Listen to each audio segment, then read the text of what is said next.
Well, for some of you, it's going to be good morning, and for others, it's going to be good evening, and maybe even for others, good afternoon. Today is July 13th, 2024. I'm your host, Roger Noriega. Thank you for joining me. And it is Saturday night out here in Southern California. It is a warm night. It is 72 degrees right now, and it's yet another summer has arrived. Well, maybe early summer for the temperatures, but it has been good weather. And just got news that if you want to stream to Twitter, you have to have a premium account. Good job. Good job, Elon. So it's all right. We're going to keep our stuff everywhere and anywhere else. But it looks like we're not going to be on Twitter anymore. That is absolutely crazy. So when I try to go live, it says a premium account on X is required to stream on the platform. Okay. I guess we're not going to be doing that anymore. So, but for everyone else, thank you for joining me. And I'm probably going to be having a meal late. So I do apologize. As Aisha says, I may be scarfing down. I haven't used that word in 40 years, I think, when I was in high school. But hey, that's about the time we were using that word. We're going to be talking dating and relationships today from an actual newbie. And I say newbie because, folks, I haven't done this in 31 years, almost 32 years. And I'm not going to say I'm getting back into the game, but yeah, I guess I'm getting back into the game, sadly. And I've got to learn my way through. And maybe this is an open conversation with everyone. So we'll see. It's funny how things change in a week. I've had to slow things down, not like they were moving anyway, but um, it turns out that I am not. It's funny how life changes, right? On Sunday, actually Saturday last week, I already knew things were bad in the family, and I didn't know how bad it was going to be. Eventually, it turned out that I wasn't able to see my brother on Saturday. I did see him on Sunday, and he did pass away on Sunday, on July 7th. And then on Monday, when I did the program, the review of House of the Dragon, boy, was that one tough, because that was the fifth anniversary of the passing of my father. That was in 2019. My older brother, July 7th. My father, July 8th.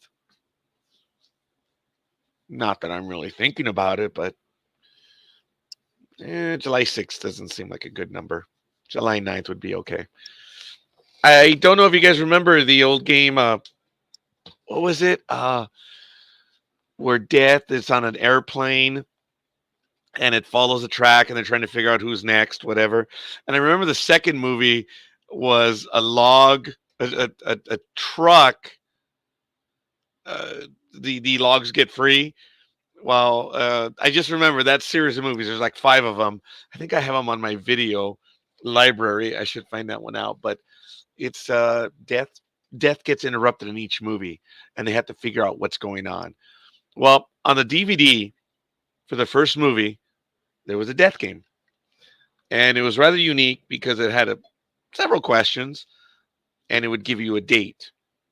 And they're all arbitrary. I had a lot of people play that game, and they did, and they all got different dates.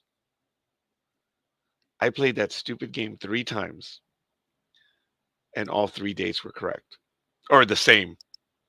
What are the chances? What are the absolute chances? There's 365 days, and I don't know how many years have been programmed into the future. I have no idea how many they did. It must have been a variety, but I played a total of maybe 15 times where I was viewing what other people would get, and the dates were all over the place. But for the longest time, I thought I was not going to get past March 19th, 2019. That was my day. And like I said, I played that stupid game three times.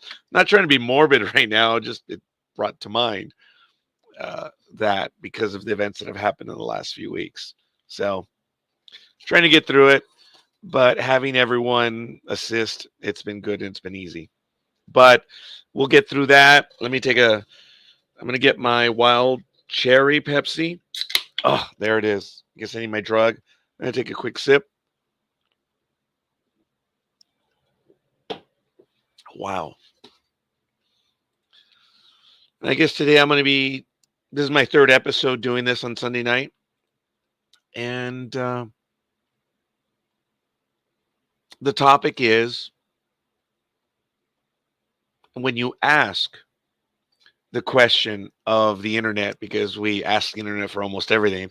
Look, I have a set of encyclopedias and I can't look up how to date or even how to date in 2024.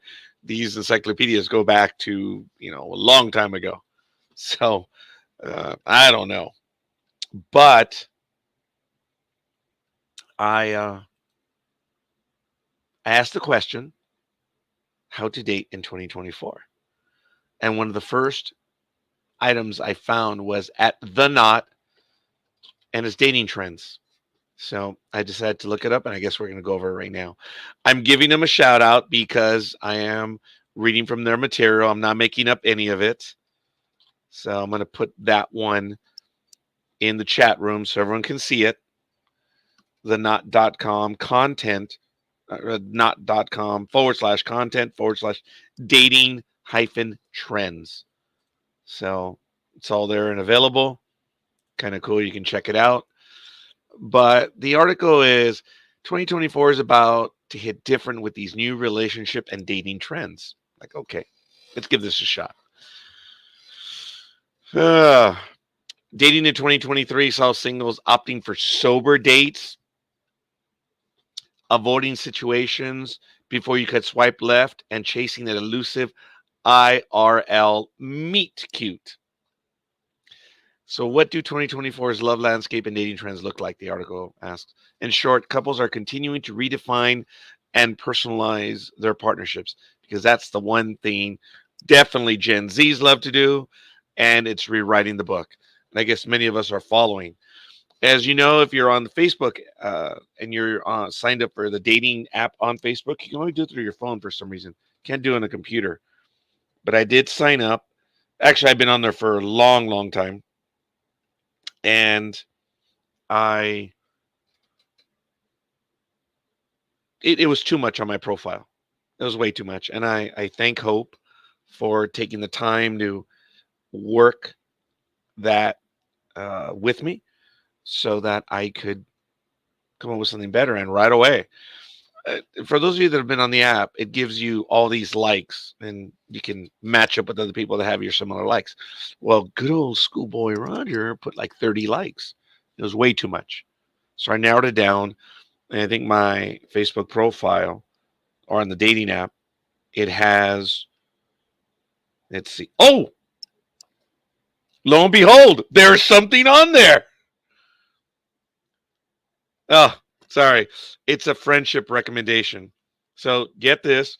The first one that's recommended to me, I'm not going to give her female, located in Fullerton, California. Ooh, 5 feet 7 inches tall, self-employed, has kids, college degree from Los Angeles, California, but she has a degree from la Universidad Nacional Abierta y a Distancia UNAD Colombia, Instituto, etcétera, etcétera, etcétera. She is 37. You know how old I am. I think that's way out of my field. But it was the first recommendation that was sent to me, not from the person, but through the app. Nice pictures. They're real pictures. She is cute. Tad voluptuous. But you see, with my psyche and everything, out of my league. Flat out of my league. Wouldn't even have the nerve. Wouldn't dare to go up. The only thing I would probably say is, you dropped your pin or your phone or whatever, and I would assist them with that. But I am going to smile to match, because it doesn't say what sort of relationship they're looking for. but they are listed on the friend sides, which is new, or not necessarily new, but it's been for the last year and a half, maybe, on the Facebook dating app where you're looking for a friendship or a relationship, which is probably one and the same, if you believe what some people say. I'm going to hit yes. Oh, and there's someone else from Cedar Pines Park, California. I don't know where Cedar Pines Park, California is.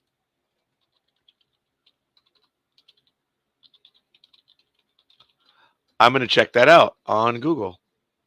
Oh, that's in Crestline. Okay, that's within 60, 70 miles away, but it looks like it's on the other side of the hill. So that would be Crestline. So it's going towards Arrowhead up there.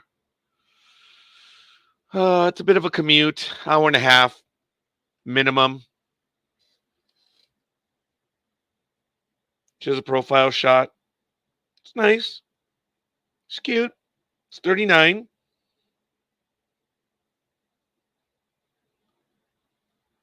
And her song is Alicia Keys, You Don't Know. So I'm not going to play it very much. Just right there, Alicia Keys, You Don't Know.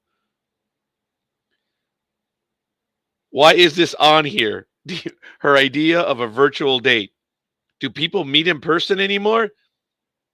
That's pretty good. You know, she's looking to make new friends, to hang out with, or I'm established and not looking for anyone to give me things. I take care of that myself. Okay. I have noticed quite a bit of that on some of these profiles. And I believe women have had the experience that men, especially older men, have the attitude as, well, I'm going to go in there and I'm going to take care of the individual and they have nothing to worry about. And I believe there's a snottier attitude that I don't get the entire drift, but a lot of women on these dating apps and, hey, I have my own job, I have my own house, my own life. I don't need you. But you're on the dating app. So, but okay. I understand that's probably defense mechanism because of experiences they've had, but they're on here. Nevertheless, I'm going to give that one a like as well. This one who's in Corona, she's 5'4", it's age 50. I'm not going to say that I'm against short people, but I'm 5'10". 5'4" is no. It's not that I'm against short people. It's just, hey, it is what it is. Now, I see someone else. It's 47, located in Los Angeles. We have one thing in common.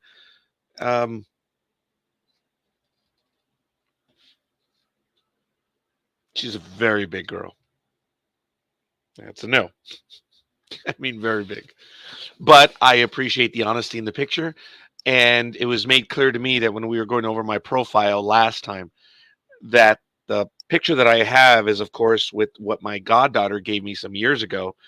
It was the, those driving hats. It's a Derby, those caps. I have one back here, a gray one. You have to forgive me, but it's all black. I really love it. I've used it for a long time, but I've used it forever. It's kind of like one of these, but it's black. And it's really kind of cool. But I was told it makes me look older. Hi, hi, Lethal Migraine. Thanks, buddy. Now I have someone else. Again, this is on the friendship side. Let's see. Personally, I couldn't care less. 4'9" to 6. I'm fine with that. I'm 5'10". Ooh, both you and I are. Wow. Got an inch on you, buddy. I was 5'11", but as I get a bit older, it's gravity. And then, of course, with the issues that I have with my neck, hopefully a lot of that gets taken care of next Thursday. So I have a procedure coming up, and they're going to put in one of those shots. It's going to go to my. They have to put me under though, because it's going to go in my spine. This young lady, her name is Michelle. She's 47. We have two things in common. She's interested. Oh, three things in common. She's interested in vacations. We have a similar hometown of Los Angeles, and lifestyle, has kids. So there it is. See, me too, Bell. I was 5'11". I think I mentioned on the sports program Lethal Migraine. And first of all, thanks for joining. It means a great deal. Good morning to you. I think it's good morning, or maybe it's the last hour of eating for you. Um, what was I going to say? Oh, I lost my train of thought. But I don't know. I lost my train of thought. Oh, the things that we have in common. I think that's what it was. Interests, vacations, hometown Los Angeles, and lifestyle, has kids. She's 1 a.m., 2 hours ahead. Whoa, it's 9:46 a.m., Bell. Wow. Uh, okay. I am 2 hours ahead. So it's 11:46. So good evening, young man.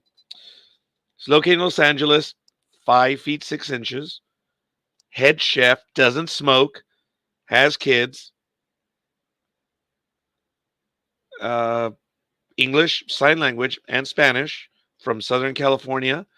And it's cool. I'm not going to reveal much else, at least school and stuff like that. Wow. Nice pictures. Seems nice. She's looking for friendship. It's 47. Uh, Rather well endowed. Nice profile shot. And it's good. You know, I'm not sure if it was someone that was on with us last week or so, but when girls do that thing with the lips and they purse their lips, I don't get that. Like the duck thing or something. I just don't get that. And that's actually a turn off for me. If I see someone doing a profile shot, that's an automatic no. I don't know why. It's not that it wigs me out or anything. It's just no. Don't like that. I know women in real life that do that. Ugh, no. So this young lady does not. I am going to take a shot because I'm going to take a shot. I'm 8 years older. That might be more in the realm. I'm going to go and hit okay as well. So here's someone who's much younger. They're 31.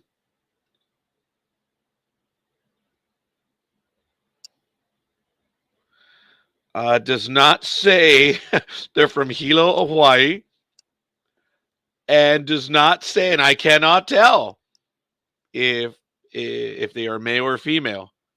I am unable to tell. Wow. I'm looking for the buttons, but the buttons could be reversed. Remember, traditionally the buttons used to be for males. That I know it's probably reverse image here, but the right side are buttons for males, and on the left side is for females. And I can't tell. She's wearing t-shirts. Actually, I can't tell.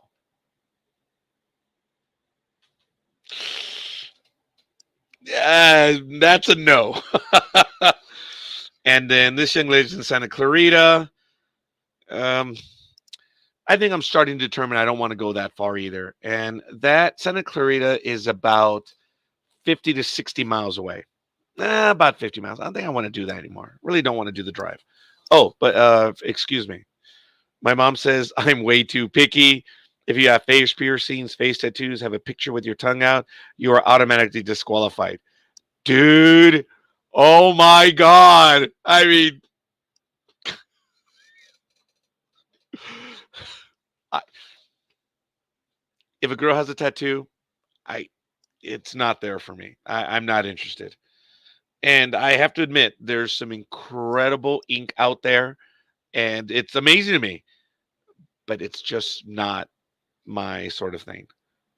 That's interesting. And then you also mentioned the piercings.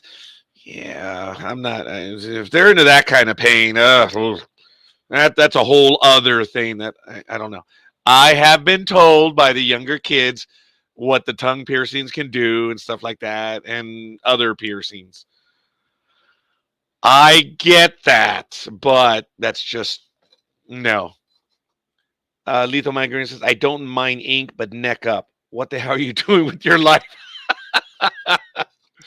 I don't have any tattoos. I'm not into any of that stuff. Oh, I think I made a mistake. I closed the one that was on. Now there's another one. This young lady, she's for. Oh, now this is on the dating side now. But again, I don't have any recommendations yesterday. As I mentioned, when Hope helped me change my profile, I got 2 hits on the dating app. That now is just by cleaning it up and getting all those other little extra things out. I was not interested. I said no to both, and I didn't want to waste time. I didn't want to hold on to them for very long. But I was stunned. Just that little adjustment. Less is more sometimes because I overdid it. Being that I'm older, I want to be upfront with the person, and I suppose there's the game of discovery, and I was not allowing the discovery because I was putting everything out there. And boy, was she right. The minute I limited all my likes, it 2 hits within 2 days. That was really cool. Um, I remember one of them was she was an executive at a government facility. I forget if it was Chino Hills, Corona, so she was relatively close. She was about my age. I was like, no, no. I am intimidated, as I've mentioned to all of you. If someone has an education level that is much higher, uh, I've been a tax preparer, financial planner, and stuff since 1988. I understand power relationships through experience, money relationships. I understand when people, and not necessarily dating, but when they're married. And this is from my own experience in the Latin culture, the male has to earn more money, period. In the older generations, in the younger generations, I guess they're much different on that. But in the Latin culture, the male has to be the breadwinner, the wage earner. And usually they might have the same education level, but the male has to earn more because if they don't, amongst the men, oh man, they are ridiculed if they find out. But that's lesson number one in financial planning. As I tell all my clients, do not share with anyone what you earn. They don't need to know. If you work in the government, they can look it up. Don't worry about it. They don't need to know. No one needs to know what you earn. In the Latin world, you will be torn apart. Peer pressure. It's absolutely horrible. So I don't know where I was going with all of that, but the education level, yes. I've seen it often when the spouse, the female, who leaves her education to have children, to rear the kids, and if they're not on the same level of education, oh my goodness, it creates issues. But education level or not, 60%, I'd almost say even 65% of all my clients that are couples and they share finances, they have a home together, live together, 65% of the time the female runs a checkbook, even though the male is the one that earns more. Found that rather interesting. That's 37 years of experience. Doesn't mean I'm right. I'm just sharing the numbers with you in my experience. Sorry, Letho, I didn't see this one. I don't completely dismiss white people, but I tend to go with minorities because family is very important to me, and mostly in white society, it's everyone for themselves, which I don't enjoy at all. Growing up in the 80s, I was a teenager in the 80s. I see that the experience that I had when you were 18, you're done. Get out. You're on your own. That was strange. My culture, family is everything. In the Asian culture, okay. In the Latin culture, family is everything. The individuals are acknowledged as individuals with family. In so far as allow me to compare to my experiences with the Asian culture, the family, all the individuals in the Asian family work for the family to improve as a unit. By far, they're beating everyone at the game. It's the way it is. They work for the family unit to advance together. In the Latin culture, it is something where the family unit lives together, enjoys time together. You can start your life, but you will never separate. It's something that goes on forever. And I get that. I see that. In America, many families, once you're 18, you're out. Go, get out. So I get some of that. I have I dated outside of my ethnic. I tried uh, a few times. Uh, Obviously, I wasn't very successful. I only had two girlfriends. That was it. Two girlfriends. Uh, and I asked before I met the one that I was married 31 years to. Uh,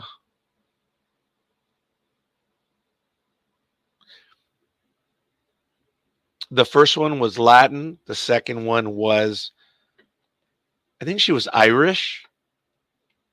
She's a bit of a mutt. She might have been a bit too. We were separated by 3 years, or 4 years, but that back then, that was a lot. And I don't remember what she was, but there. Oh, actually, there was a little bit of Latin also, so she was mixed a little bit. That was my second one, and then after that, before I met my wife, there was someone else that I was chasing after, and she wasn't interested. Uh, it was something that was very difficult for me because I really wanted to date her, and I spent a lot of time with her. We went out quite a bit, but she wouldn't commit. And I asked her to stay. She was here for a year, and she went home after a year. I found out later, much to my chagrin, that she had a fiance. I left a very bad taste in my mouth because I was very upfront with the person. But we were never going steady. We were never boyfriend, girlfriend, nothing. But speaking of stuff like that, good evening or good morning, young man. How are you? I am fine. How are you, Roger? Seems like you guys got to the tail end of that story of that one that you got away or didn't know that was already gotten away. But uh, I'm good to be here, and I guess it is the morning time here on the East Coast, almost 1 o'clock, I guess. Yes. So, well, I checked in and I saw that you were all alone. Oh, what a shock. If there is a microcosm of my life, it's right there, baby. Thank you, Almighty. I'll send you the check, dude. It was a great setup.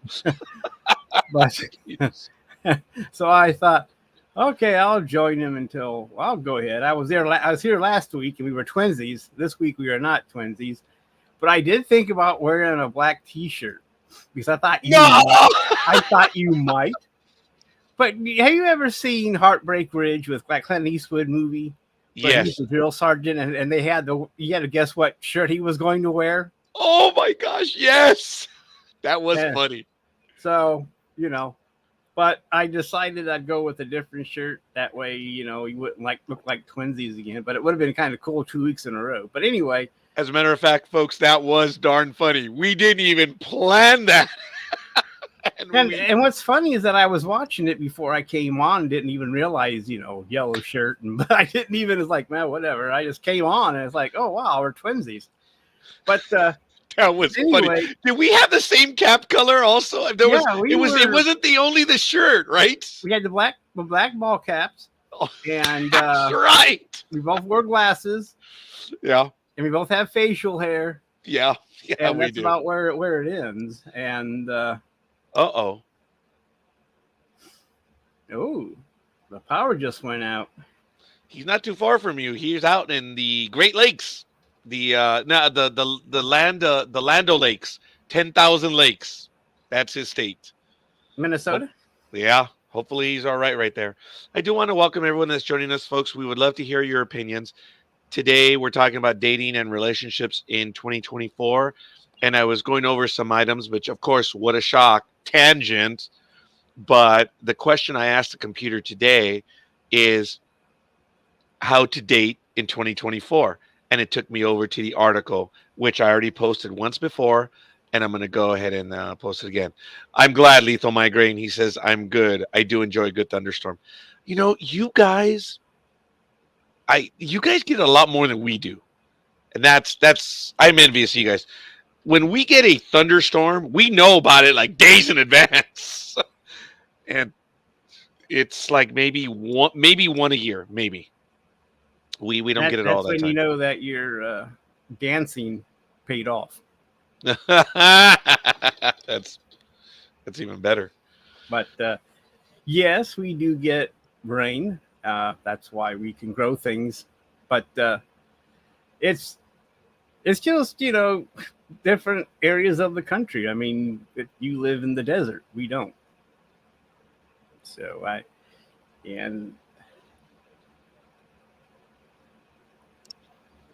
yeah, that's true story. Yep, we do get that's right now doing that. I mean, my God. I mean, I just sit here and my shirt gets drenched just sitting in this chair, even though I have the fan going and all kinds of shit. And but it does, that humidity. I mean, like the sports show. That's why I took off my shirt, because I was sweating all the way through, and I took off. Oh man, it was horrendous.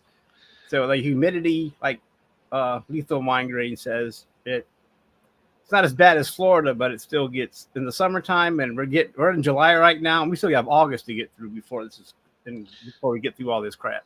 Almighty, Lethal Migraine. Yes. What is the humidity that you recognize, that stifling hot where it's like sticky, whatever they call it? What is that? Is that 80, 90% humidity? Yeah. Okay, folks, I do the weather report at the beginning of Sports Talk with the guys, and I joke about it over here that we regularly, in the last few weeks, we've had between 50 and 80% humidity. And I've talked about that, where it's like, man, I'll take this humidity every day. I've been in that Jacksonville, St. Mary's, Georgia stuff, and it is just not nice. And speaking of not nice, good evening, Liz. How are you? Good evening. How are you? I'm doing very well. And before I forget, Liz, I do want to tell you, as we were doing the interview yesterday with Dean and John, several times I made the comment, and this is directed at you. I'm just making the comparison so you understand. I tell the audience that I don't see every comment because I lose track. And I have to tell you, Liz, that you commented on something very, very personal last week, and I didn't see it until the program was over. And I think you know which one it was. It was the only one that I didn't highlight, right? It could be. Do you remember which one it was? Probably. It's the one where you said how many years married and how many years. You remember that one? Yeah, that one, yeah. I did not highlight that one because I didn't see it. Oh, okay. And after we finished, I'm like, oh my God, I missed that post. So anyway. He did post it. I saw it. Yeah, I actually, Richard and I spoke right after the program. We're like, oh my, I missed that post. So much so that I wasn't blowing you off on that. It's not that I didn't have an answer. It's just I was trying to keep track of everything. But there was a lot of that. But, you know, you're right. One man and comments from how many streaming services are going by you. But sorry. So I get, you know, but I can attest that he did finally show up. I think it was after you left, I believe. Yeah. And but you know, I caught some of that interview, and it was very well done. As usual, Jag did his stand-up job. Yeah, actually, Jag did take lead on this one. Go ahead, Liz. Oh no, I figure either you didn't see it because it's hard to see all the comments coming in, or it was just hit a little too close to being too personal. It's not something you wanted to air. No, I missed it. Flat out missed it. So I just want to know that I was paying attention. I did announce as the program began, I just found out We are no longer able to transmit to Twitter or X unless we have a premium account. So I So am not everything's able going to by the transmit. wayside. I mean, you I'm lost sorry? Facebook on some channels because you don't have the 100 subscribers, and Yeah. now you're going to lose X too. Yeah, that's why X is showing up with the little exclamation mark at the top. It says clearly you have to have a premium subscription. And I don't know anything about it.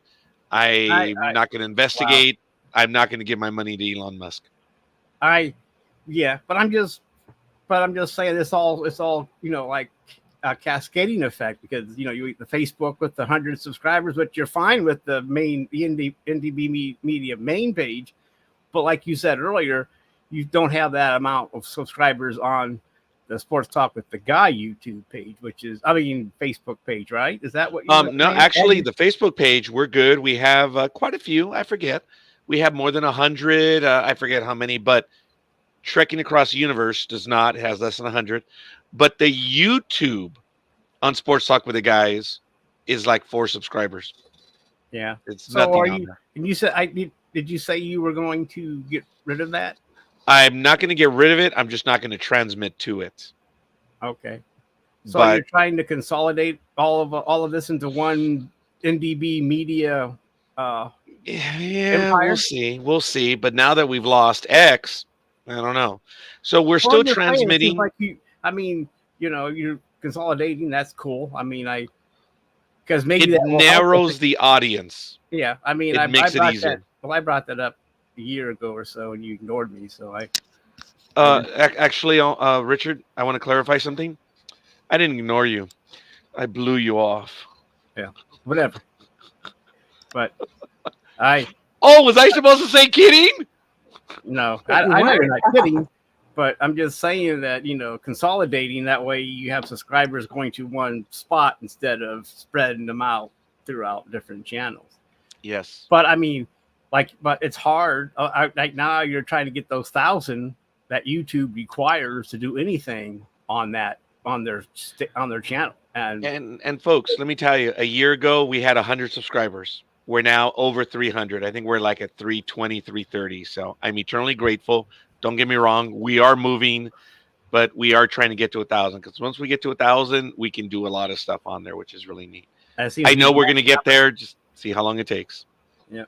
But anyway, that seems to be the magic number. YouTube started that half a decade ago, right? Wasn't that when they wanted the 1,000 subscribers? I mean, it's been a while since YouTube put that into motion. It's been more than a half a decade because my daughter was trying to do it 12, 13 years ago with her stuff. So. Anyway, I remember when it happened, and a lot of people were caught off guard because they wanted the 1,000, and now Facebook wants 100. So I mean, whatever. You got to do what the man says. If Zuckerberg wants 100, well, then you give him 100. Yeah. You know what? I apologize. I kind of messed up on something. There we go. That's nothing. I didn't realize I had the Saturday night one on there. There it is. All right. Oh, there we go. Yeah, that's what I should have. So anyway, I mean, we got to go. You need to go forward to get your 1,000 for YouTube and whatnot. So I hope we should get there. But like you said, you need to get there faster. You need warp drive in 3 minutes, or we're all dead. Very good. Very good. Yep.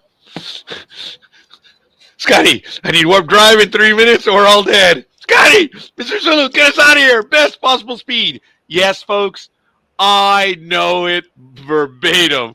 I know the conversation from Savick and Kirk all the way through to the end. Had Rum ask you a question. What's on your mind, Lieutenant? Kobayashi, oh, dude, I can do that all the way through to the end. And in Star Trek 3, from the moment Kirk walks in, how many fingers am I holding up? That's not very damn funny. I can do that all the way through to the end. That is sad. And then you wonder why I'm doing a program on dating and relationships. And to go back to humidity, it's 86%. Yeah. Wow. I'm not sure what it is right now. It's kind of high, but it's not the humidity that you have over there. Lethal Migraine says when the dew points get close to 70 degrees, it's really gross. Oh, okay. I hear you. All right. Well, fair enough. I do appreciate that. What was the weather like out there with you today, Liz? Hot. Very, very hot. And tomorrow is going to be about the exact same. And my family has to go over to my niece's place and clean up her yard and do a bunch of outdoor work, which nobody's looking forward to.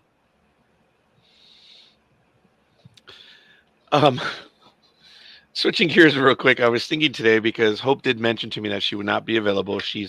I don't want to reveal everything, but I think there's a family trip involved, and they were going to be out all weekend. As I appreciate that she let me know. And when she does this program, she refers to herself as the emotional support human. I'm going to see if I can somehow equate that to the EMH, the emergency medical hologram.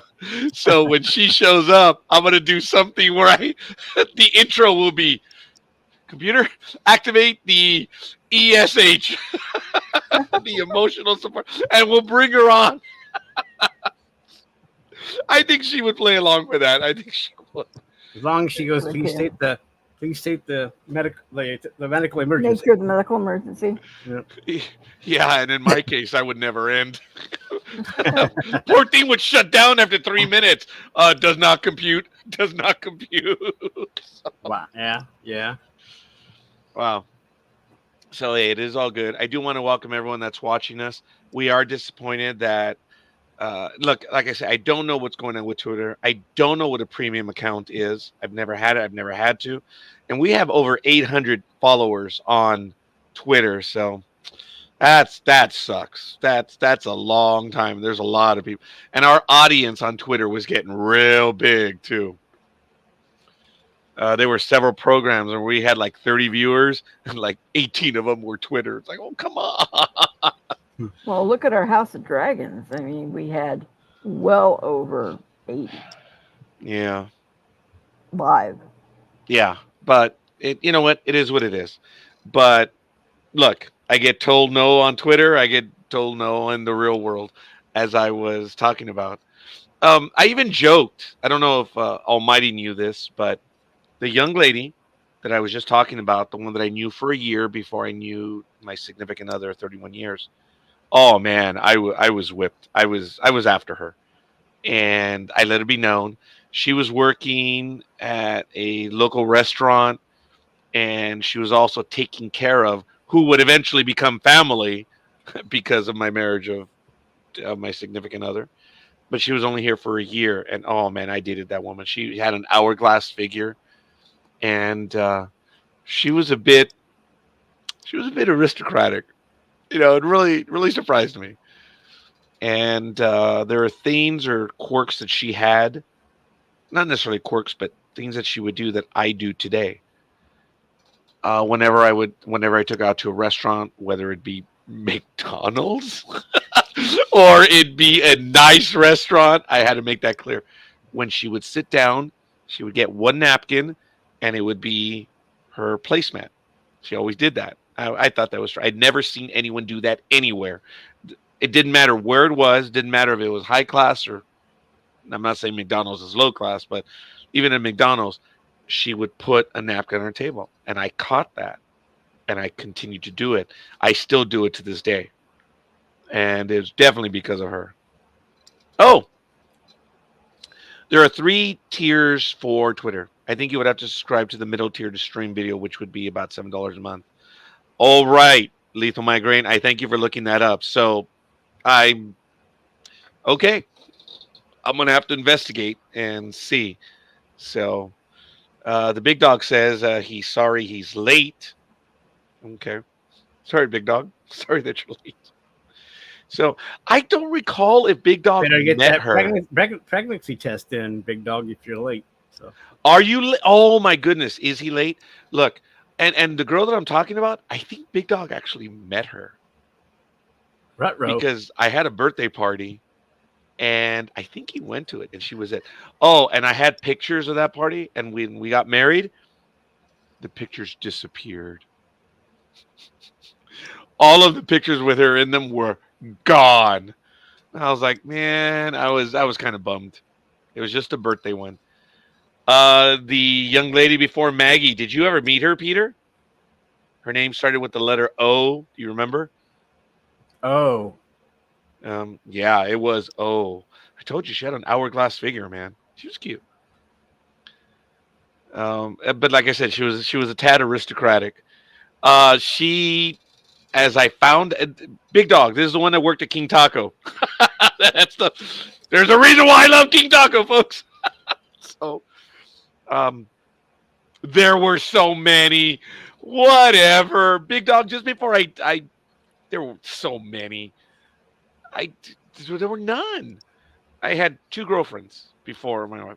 The third one could have been Olivia. Oh, so- okay, all right. There it is. Oh my. Okay, well, I'm not in contact with her, so it doesn't matter. But yes, she was a third one, but she never committed to a relationship. And as I found out, she didn't string me along either. She wasn't playing me per se, but I mean, it was kind of like, come on, woman. I mean, it's obvious, and we spent a lot of time together. So I just I got led along, but it's not like she lied to me per se. I mean, she didn't tell me she had a fiance. I mean, and that was a little unfair, but whatever. You know, it is what it is. But yeah, Big Dog, did you meet her? I just gave out the name. Leave the Migraine says the last woman I dated was originally from India. She would get mad when I paid for everything. Really? That's interesting. Huh. You see, culturally, and this is where I would like the conversation, folks. Culturally, in the Latin world, we pay for everything all the time. But I am an older generation. I didn't even know what the word Dutch meant when someone said, "Oh, we're going Dutch." No, I have shoes. What do you? wearing those wooden sandals. Is what Yeah, wooden, I'm wooden, like wooden shoes. I understand you want to go to the beach, but I have shoes. So I learned You what don't Dutch get the was urge, when I was urge much older. to stick your thumb in the dike or anything. Anytime you see a hole, stick your thumb in it. No, But no. but I would whip out my card and pay for dinner. She would oh, look at me and ask, "Why did you do that?" Well, okay, that's interesting. I've always whenever I've gone out, I've always paid. It was my habit. I enjoy doing it because I was able to do it. Was there any arrogance on my part? No, I could, so I did. Liz, Yeah. when you were dating a young lady, a few weeks ago, Oh, what were your expectations? Or what are your expectations now? Because if I go out today, I'm still expecting. And folks, I'm not expecting anything. I'm not. I am looking to have an evening where there's a conversation. I told you what happened on the first week. That young lady, Samantha, she's like, we don't need to go to coffee. We can talk while we're like, I'm sorry, what? I told you all that story and story of my life. Didn't know what to do as an idiot. you sure did. Yeah, I was. my So, feeling. what is your expectation on that, Liz? Oh, and I do want to welcome the token brown guy. The question is, hi, big dog. No, that's not the Hola. question. That's not the question. I was talking about culturally, and I want to ask both Richard and Big Dog after Liz. I was explaining to them that, and I think Big Dog and I both had the same understanding, but I could be wrong. That when we were going out, and even to this day, we pay for everything. Now, I could be wrong, and I'd love to hear all of your opinions, but it's not because I'm expecting anything. It's just I want there not to be a worry. It's like, let's go do this because I understand that some girls get irritated if you let them make the decisions. And so I'm like, okay, all right. I make the decisions. I pay. So if I'm going to be the one making the decisions, I'm going to go ahead and pay. So be that as it may, Now, Liz. now, what do you mean I, by making the decisions? Are you talking about just asking them out to dinner, or are you planning everything and picking the restaurant and Like deciding what you're that, doing for the yeah. day? Yes, because Mm, I have found, and thanks for clarifying that. Um, with some women, they get agitated if you keep asking too many. What do you want to do? What do you want? Like, this is a date. You need to lead. So, but I've seen some mm. contradictions. And yes, thank you. That's the conversations we're going to be having. Hold that, Liz. What is your Oh, expectation? my expectation, okay, then, before I got married, I was in my early 20s, and So I 3 weeks ago. I always kind of felt that a guy should be, if he invites you, he should be the one paying, Yeah. but it should be a joint idea of where would you like to go, unless, of course, it's a surprise romantic dinner or something. It should be a combination of where do you want to go? What do we want to do for this evening? You know, now as I'm older, it's like, no, it should be joint all the way across the board. You pay, I pay, it doesn't matter. Basically, whoever can get to the bill first. That So uh, yeah, I'm not looking for that. Oh, you've got to be the male and supposedly quote unquote chivalrous and all that. At least for me, it doesn't work quite that way. I'm more interested in your companionship, um, doing things maybe that you both enjoy, but there shouldn't be any stress of, oh, is he going to pay? Am I going to pay? There shouldn't be that kind of stress. I agree, and I appreciate that. Almighty, what are your thoughts on that? Single dick. well, back in the day when I would ask a girl out and somehow somehow she went insane and said yes. Uh, I I would the first date I just did what I just planned it myself. I didn't ask anything. I was hoping that during conversations that on the first date I would find what she liked to do, what her Yep. interests were. Then that way, if you want to say insane again, and there was a second date or a third, I could plan to do something that she liked instead of always going to the horror movie with the boobies. So and then you know what I mean. I mean whatever, going to a movie or whatever. That's So funny, dude. that's I got it. so that's what that was my plan.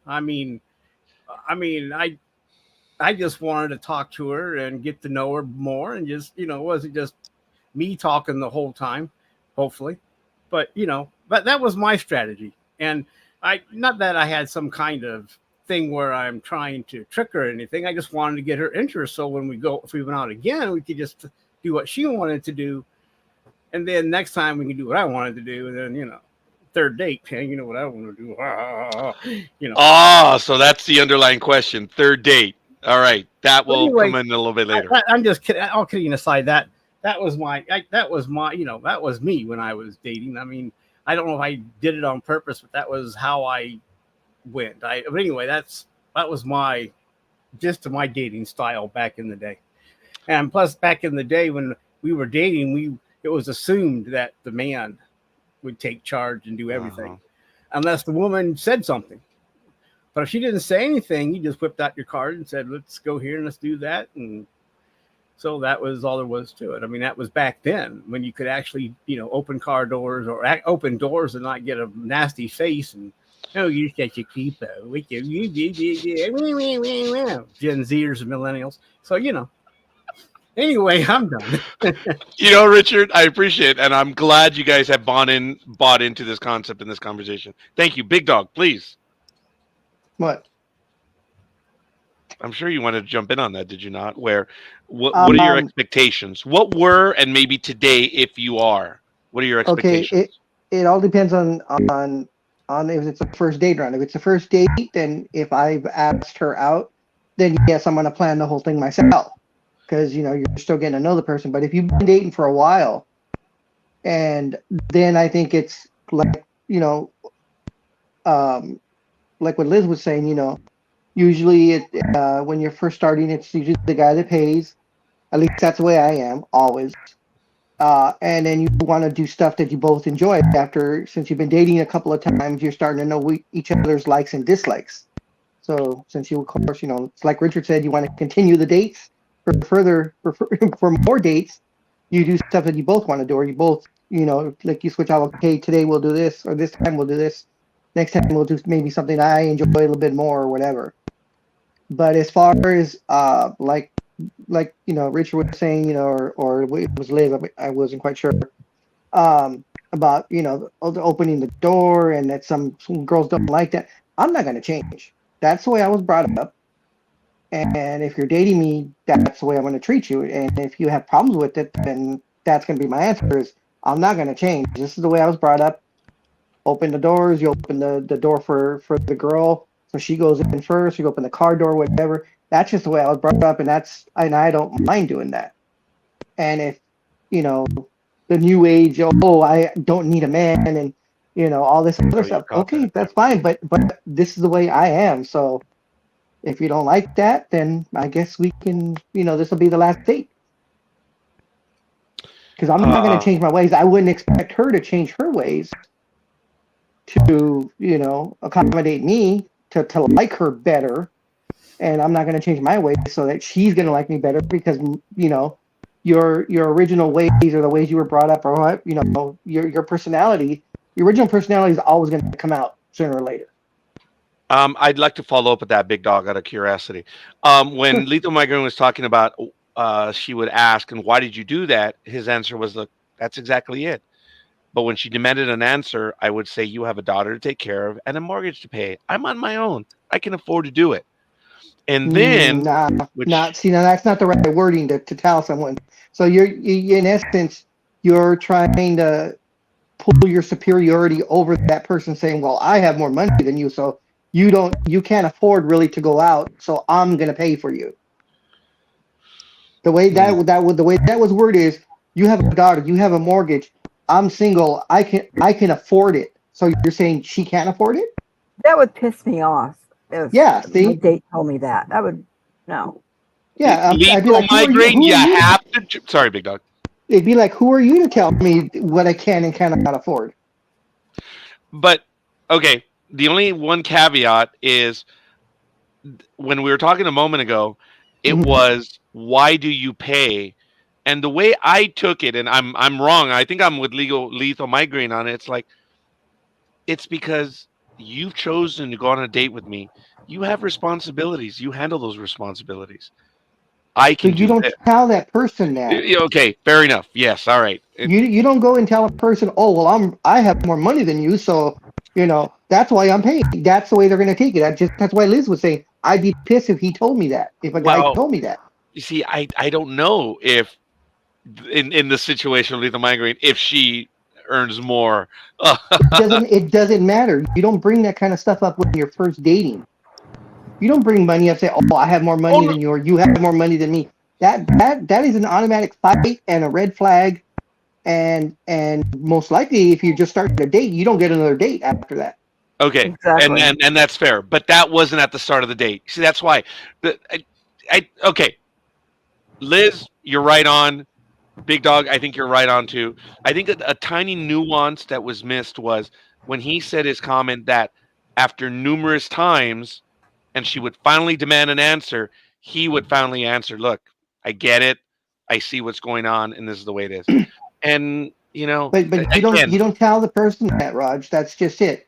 Just like in in long-term relationships or marriage, you do those little white lies, because you're sparing the other person's feelings. You don't want to hurt their feelings.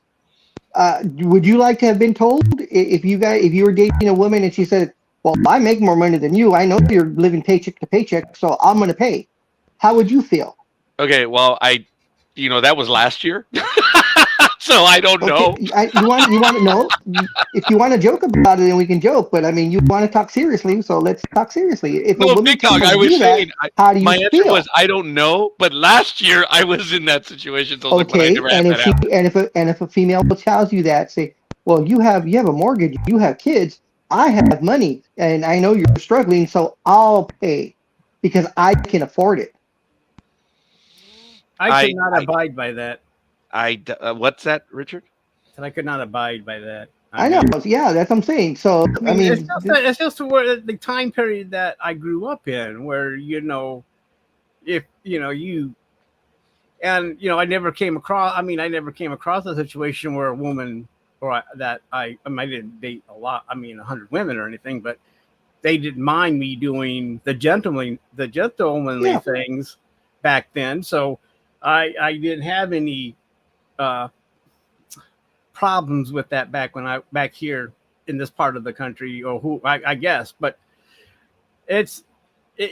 you gotta, yeah, I don't know. But even in the 80s, you saying stuff, Yeah. saying you have the money, they're like, oh my gosh, what a dick. I mean, yeah, what a Yeah. me. So I mean, yeah, it's all in how you word it. I mean, I understand right.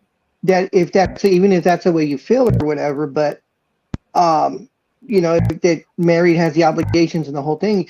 Instead, like if she asked him, well, why do you always pay? And like if someone were to ask me that after like third or fourth date or whatever, or however long we've been dating, why do you always want to pay? And my answer is going to be, well, that's just the way I was brought up. Does it bother you? Yeah, You know? but like back then, if a woman would say, well, I'm going to pay you for Dutch, I'd be like, okay, is this a date or is this just a friend thing? Because then that you're trying Yeah. to figure out, well, what is this now? Is this just we're going out as friends because we're doing the Dutch thing? So it's not an actual date. So then now you're trying to figure out what her thinking is, that what we're getting into here. So, but I never came. I mean, only one time, and that was the last decade when a woman went Dutch, and I understood why she Yeah. did it. I mean, I knew the woman well enough to know why, because I was willing to pay for the whole darn thing. But we just went out after a comic book convention. We were at the same con, so we went out afterwards, and she said, "I'll pay." We went Dutch, and I knew why, so I did. I knew that we were in no relationship; we were just friends. Yeah. So I understood that part of it. But back then, if you asked her out and said, "I want to go Dutch," you're like, "Okay, now what? Where are we? Are we just friends, or what?" See now that happened to me. I guess it would have been about 10, 12 years ago.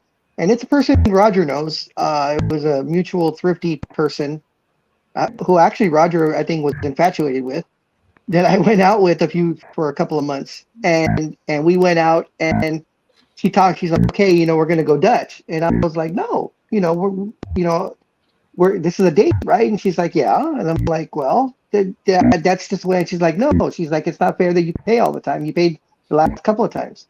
Yes, her name starts with an L. Oh, I know exactly who you meant, dude. I was infatuated with her because she disliked me, and there was no harm, no foul. I knew there was nothing there, so I could be infatuated with her. And the thing about her is she was an introvert. That's all. And culturally, the way she's very, oh my God, drop dead gorgeous. She got married last year? I'm sorry? A what? She got married last year. She did? Yeah. Oh. I was I'm surprised. sorry, I Big Dog. hadn't really kept in touch with her. I mean, we were just like Facebook friends sometimes her stuff would pop up on mine, and I guess mine would pop up on hers.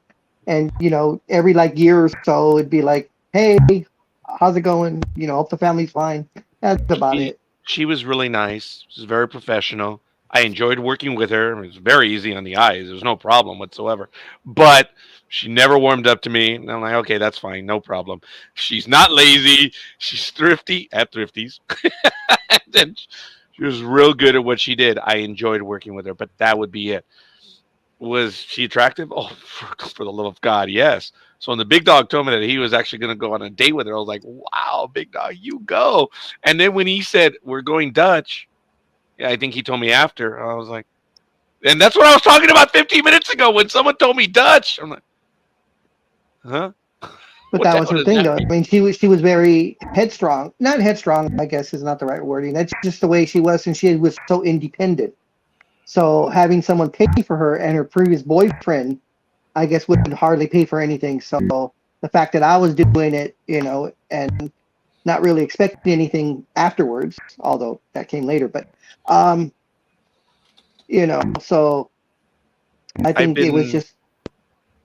I've been dying to follow up on a question with you because I don't know if you answered it when I said then as opposed to maybe now. What is your thinking on paying? I know you kind of edgewise got to it, but is your thinking any different today than For me, no. Okay, same That's thing. changed. You will pay Yeah, for that's everything. because I mean that's the way. Like I said, that's the way I was brought up. The guy pays for everything, and this doesn't matter if she asked you or you asked her, especially if you asked her. But if she asks you out and you still pay for everything. But if she complains, we could if we were dating for a while, we could talk. Okay, well, if you want to, I guess if it bothers you that much that I pay all the time, then okay, you can pay next time. And I'll pick Yeah, like McDonald's. I'll pick like McDonald's or something then. Oh, so you guys know what that means in the Latin culture. As a matter of fact, Coffee did say even on my mom's birthday, she wouldn't let me pay for my mom's birthday present. She demanded to do it. Made me a bit uncomfortable, to be honest. She had only met my mom once. Made you uncomfortable, huh? Interesting. Liz, has your thinking changed? I know you gave me an answer to both, but not necessarily what you heard of what we've said, but has it changed recently, or is it something that just as the only matured one of over us that's time? still married? Well, in name only. Okay, understandable. Um, Understand that. Okay. yeah. Well, me too. It's only a matter of time. I'm in name only. It's been name only since October of 2019. I think I probably have you beat there. Yeah, I remember your post. Yes. Yeah. So I was like, ugh. But has my way of thinking changed? No, it's probably pretty much always been the same. Even when I was very young and just starting to date, it was kind of always the same thing. Don't I wish? But I don't think it's changed. In fact, if anything, it's almost become more ingrained. Okay, that's interesting. Wow, this is incredibly enlightening to me because I am stupid when it comes to all this. I'm very naive when it comes to all of it, and they don't know. Go ahead. I will say it bothers me though that if I'm going out with someone and they automatically assume that it's a weird because it's a fine line because I don't mind paying, but I don't want to be expected to all the time. Especially exactly. Yeah, the entitlement that some women have that I'm on a date, so you're paying for everything no matter what I order. Type of a thing. You should never go anywhere with a date unless you can completely afford to pay for cover yourself. Yourself and that person should something happen. In the 1980s, $20 was an evening, gas money, food, theater, baseball game. Damn, it was everything. Oh yeah. On a 20. That's funny how things have changed. I think you need 200 now just to go somewhere. For two people? Yeah, that sounds about right. Yeah, I probably exaggerate a little bit, but yes, it sounds about right. I know, as I'd mentioned in episode 1 and a little bit in episode 2, that during COVID, I tried getting out as much as I could. And it was very difficult. I mentioned on the Facebook app that I would get a lot of confirmations, but when it came to actually going out, it wasn't a case of him demurring. They just, they're like, well, it's this. I said, well, then why are you on the app? Why are you saying that you want to? So, well, we want to have a conversation. I said, okay, well, fine. Let's have that conversation. So it was like, let's have the conversation online. Let's have the conversation on the phone or have the conversation in person. They didn't want to have a conversation. I don't get it. And these were not millennials. These were not Gen Zers. These were older people in my age bracket. And they were acting like little 18-year-olds where they wanted to text on everything. I said, I'm sorry, I no. That's because either they have kids that are millennials or they're online so much that that's all they see is the millennial and Gen Z posts. Yeah, and they're thinking, well, look at how they do it. But of course, 90% of the stuff you see on Facebook and Instagram and Twitter and every other platform, is staged, or they make the stuff up to make it sound like things are better than they actually are. So I've seen quite a few videos where the guys have left the girl on the date because of excesses. Have you guys seen those videos? You guys familiar with them? Where you go to, I'll just say they go to, I think there's a famous one now, it's the last few weeks, where they went to a very nice seafood restaurant. And I think they went for oysters. That was their main thing. And she ordered like, I don't know, 48 orders, or like 4 orders. They come in a dozen. And I guess it was excessive. The guy thought it was excessive. And she ordered drinks, all this stuff. And he just, dude, we're going on a date. We weren't going to an all-you-can-eat lunch buffet. And he walked out. Now, I don't know if it was right or wrong, but I'm throwing this situation out to my cleanse people right here. Liz, is there a limit? Is there? I think there should be, as far as showing your own self-control with certain things. You always put your best foot forward. However, they are going to see glimpses of the dirty truth of yourself, no matter how long that you continue to date. But you have some self-control. That many oysters that you went to is ridiculous, unless you're going to be doing it like with a huge setting or something. Now, what was interesting, and I'd like to know from, okay, something did happen. I got to go to the door real quick because I heard something, and now the helicopter's overhead. And it's rare to have a helicopter, so I got to close the door right now. I got to make sure the outside door is locked too. I'll be right back, guys. Big Dog, please take over. No. I'll be right back. I guess I'm taking over. Yeah, I guess you are. Maybe So, without a clue. So what were you saying now about? I mean, I think I know what video he's talking about, but the one I saw was, I guess they were going on the first date, and he was going to take her to Cheesecake Factory, and she said that wasn't good enough for her. So they went to some 4 or 5-star restaurant, and she ordered a ton of oysters, and she ordered lobster, and she ordered crab, but she was eating like she hadn't eaten in a month. I mean, the food was, hanging from her mouth, and, so just, I mean, the only way to say it, so ghetto. Yeah. You could tell she had never been to a nice restaurant. And she wasn't even letting them pour she ordered champagne. She wasn't even letting them pour that into the flute. She was actually drinking it straight from the bottle. To me, I find that so revolting and so disgusting. Whether you're going on a date, whether you're going out to dinner with friends or family, whether you're just going there by yourself, to me, just the way you just described it is actually making my stomach flop. That is not how you behave. I'm sorry, I missed that. Big Dog, what were you saying? I was talking about, I saw a video similar to yours. What it was a couple, they were going on the first date, and he was going to take her to Cheesecake Factory, and she said that wasn't good enough for her.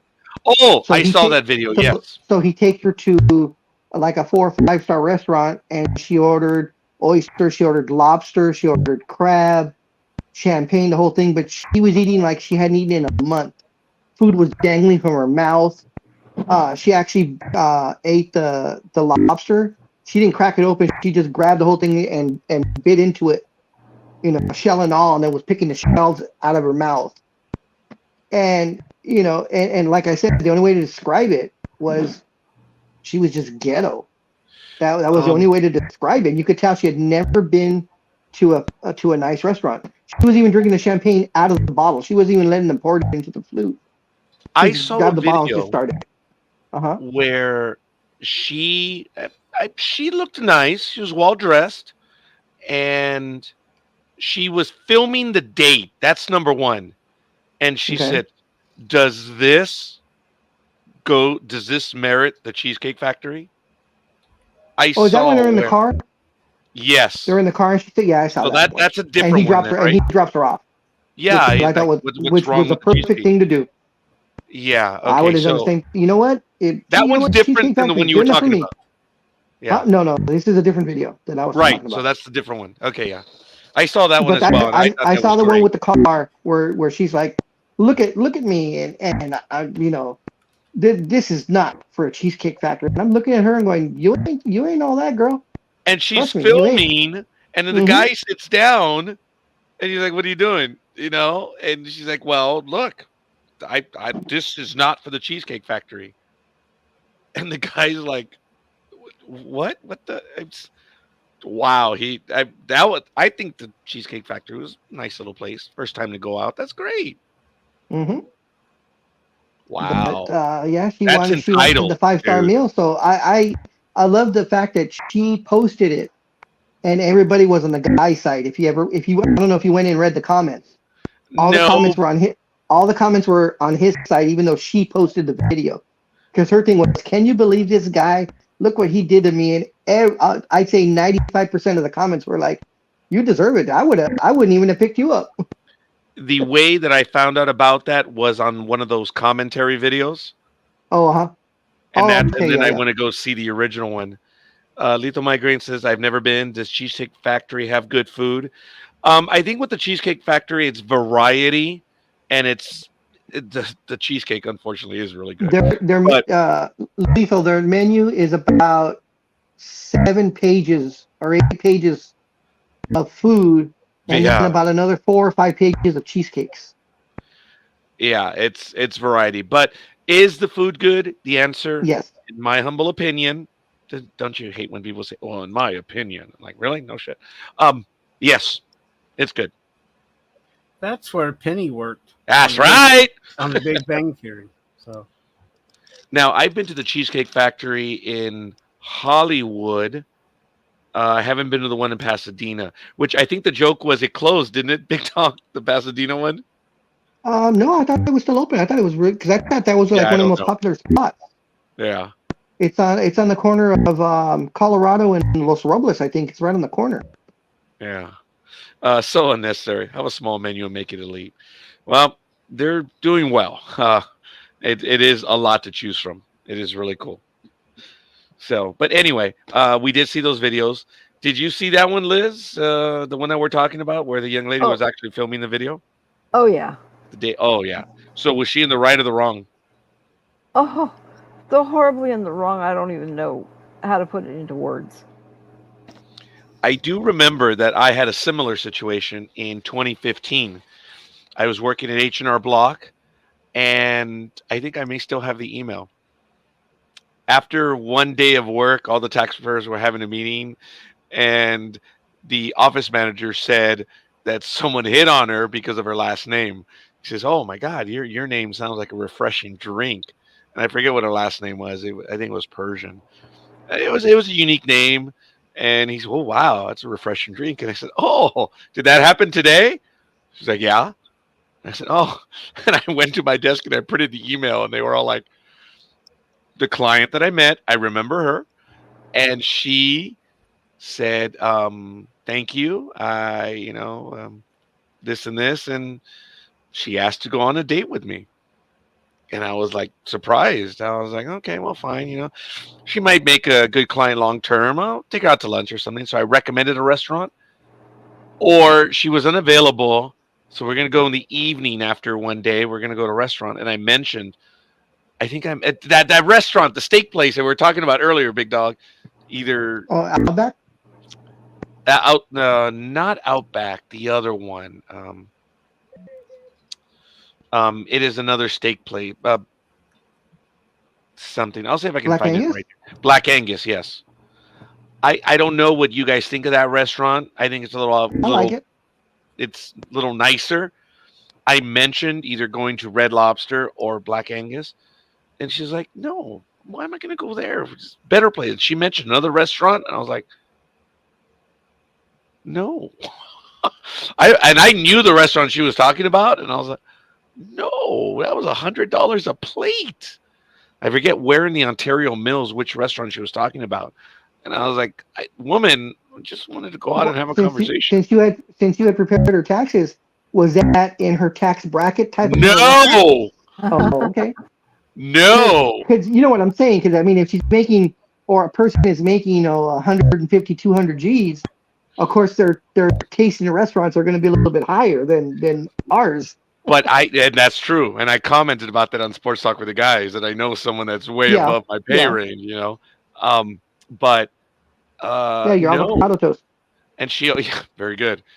And she had 3 kids already. And I think there were 3 kids from 3 different guys. And she was flirting. There was no doubt about it, because I was talking to her about her tax return at one time. And then I said, okay, well, that's pretty much about it. Did you get what you need to do?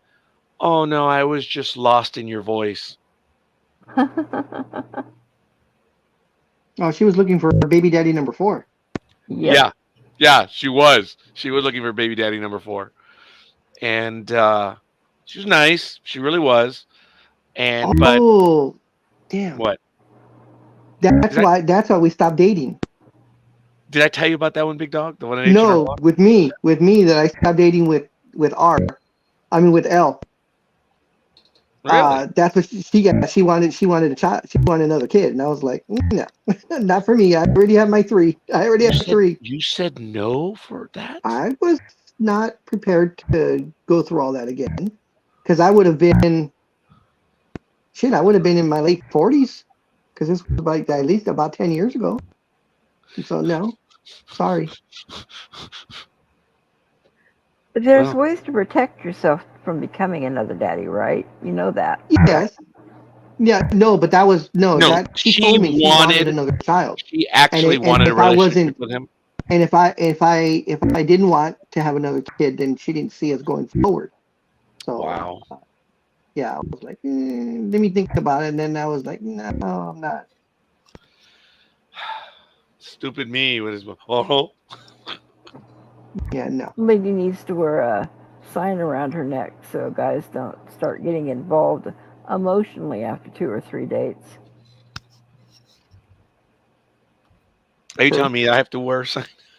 No, God, no. I missed that. I said the lady should be wearing Oh. a sign. That's what she's after. Well, they had gone out a few times, if I'm not mistaken. I don't want to speak for Big Dog here, Mm-hmm. or the single We've been out for dog, a couple but months. it had been a little bit, and I don't mean 1, Mhm. 2, or 3. It had been a little bit, That's what I'm and saying. she finally let him know. Well, that's what I'm saying is she should have been upfront with him a little quicker than that, instead of maybe start getting his feelings a little more involved in it. The more you pay, the smaller. That's true. I've noticed that. Yeah. Now, what do you guys feel? Because I've seen a lot of those videos on Instagram where they're going out on a first date, and the woman either in the middle of the date or towards the end of the date says, I need you to buy dinner for my kids who are at home because they need to eat. Nope. I mean, I'm stupid. I- The answer is no. I agree. Yeah, I agree. Richard? What's that? If you go out with a woman and towards either the middle or towards the end of the date, and this is your first time dating, she tells you that you need to buy her kids dinner who are at home because they're hungry. Because I went out with you, I didn't have the chance to make them dinner. So I need to buy them dinner. So would you please buy me? No, you need to buy them dinner. Well, you're right. That's her saying You need to didn't- buy them dinner. You need to buy Yeah. 2 dinners. And she wants to order steak dinners, and the kids are supposedly like 3 and 5. I've never been told that, thankfully. Yeah, neither have I, but I've seen enough of those videos. Yeah. I have not been told to do that, but I did. I was on a date with a woman, and she did not finish her meal and got a doggy bag, and I believe that was for her child. So she didn't ask me, but she didn't finish her meal. She just took some of it home for her kid, which okay, fine. I mean, but she didn't say anything about me buying everybody, buying around for the house. she does with her leftovers is up to her. It doesn't have anything Well, to do that's with you. true. I'm not saying anything wrong with him. I'm just saying she didn't ask me. She just got a doggy bag. I mean, that was her solution. Yeah. Or maybe she was going to. Maybe she was taking it home later for her to eat because there was. I don't know. I mean, I just assumed that she was doing it for her kid at home. I'm not saying, I can't say for certain because I didn't ask her about it. I just let her do her thing. Big Dog. He said, hey, guys, stop fighting. I'm on a date with you, not your kids. Your kids may be Yeah. a part of the relationship at some point, but I don't owe your kids anything. I totally agree, because if it's a first date, unless she brings the kids with her, and even then, that's kind of like, But I mean, to spring that on you, especially if you don't even know she's got kids. If it's, like I said, it's the first date, so you're barely starting to know the other person, so you don't even know their circumstances. Let me take a step, and I thank you. Let me take a step forward, because I've seen another video on YouTube, several variations of it, where you take someone out for their birthday, or you're in a group taking the person out. Or okay, you took her out for her birthday, and then her friends show up, whether it's 2, 3, 10 friends, whatever, and they expect you to pay for everything. Oh, hell no. I think that's a stupid question, but I've seen it because of entitlement. What was that, Liz? I said, oh, hell no. Big Dog? I totally agree. I'd pay for the person whose birthday it is, because I'm the one that invited them. Now she turns around and invites all her friends, because I know what video you're talking about. They don't just show up. What it is he invited her for her birthday, and then she turned around and called 8 of her friends and said, "Hey, we're having a birthday party for me." So they all showed up, and they all ordered, what was it, like Excessive everything. It was like $2,800. It was a $2,800 bill or something like that. And the Big guy Dog, paid for himself, his wife, and the birthday girl. And that was it. And he's like, "You guys are on your own." Big Dog, it was $2,830. Please be correct with your story. I would not. I would just. I think I'd go home. He did. Oh, so you wouldn't even pay for her? Well, to me, that would be intrusive. That is BS. It would be intrusive. And I agree with being inclusive, but that's not the time for it. And to expect me to pay for all her friends is ludicrous. And then I feel like, taken advantage of now by this girl or woman that I'm dating. So, it's like, okay, you're on your own, because if she has her friends there, they can take her home. I'm just going to go, what? Oh, it's only 8:30. I can still catch Thursday night football, so. That is cool. That is good. Yeah. There's still time. Yeah, the entitlement of some women, that they believe, oh, yeah, you invited me, but I invited my friends, so you need to pay for them too. Oh, hell no. I don't think so. Wouldn't be paying for the girl or her friends. Should be that. I'm not even sure what the word is. I think if it's the same video or not, because I've seen that one. There's several variations. But the one I remember seeing is, after they got in, because I saw an extended version of it, and after they got into the bickering back and forth, the guy finally said, "I'm just going to pay for my wife. I'm not even going to pay for the birthday girl anymore. You guys, this was on you guys. So me and my wife were done." He paid his money to the waitress and said, "Ma'am, these people need to pay for their food," and he walked. Wait a minute. So he went with his wife? So the video I saw was so it was a gentleman and his wife. The wife's best friend, it was her birthday. So they invited the wife's best friend, they said, "Hey, we're going to take you out to dinner for your birthday." Oh, The wife's friend, whose birthday it was, the birthday girl, turned around and got on the phone and said, "Hey, we're having a birthday party at, such and such. Come on down." So she, like eight friends showed up, and they all ordered, Wagyu steaks and Dom Perignon's champagne and crab legs and Maine lobster, fresh Maine lobster flowing in from Maine, the whole 9 yards. And then when the bill came, he was just like, okay, well, I got me and my wife and the birthday girl, because it's my wife's best friend. That's it. I'm not paying for everyone else. And they were all, beside themselves. How can you say that? He's like, how can you think that? And they thought they had it on their side because they thought his wife was going to be on their side, and the wife was like, why would my husband pay for you guys? We didn't invite none of you. And they're like, how can you say that? And she's like, what, just because he's the only guy here? You guys all have men. Call them up and get money from them. Well, they showed up with no men, so I'm sure they didn't have any, like me. Well, I mean, according to the wife and the birthday girl, they all had significant others, but Wow. It was just like in essence, a girls' night out. Lethal Migraine, I'll have you know, I just sent the invite to Double D. Telling her we're talking dating and relationships. I haven't spoken to her in a little bit. She health-wise, Okay. there were some issues. And I don't know. What, Big Dog, what did you say? Channel 4 showing a car chase. The guy's doing 112 Where? on the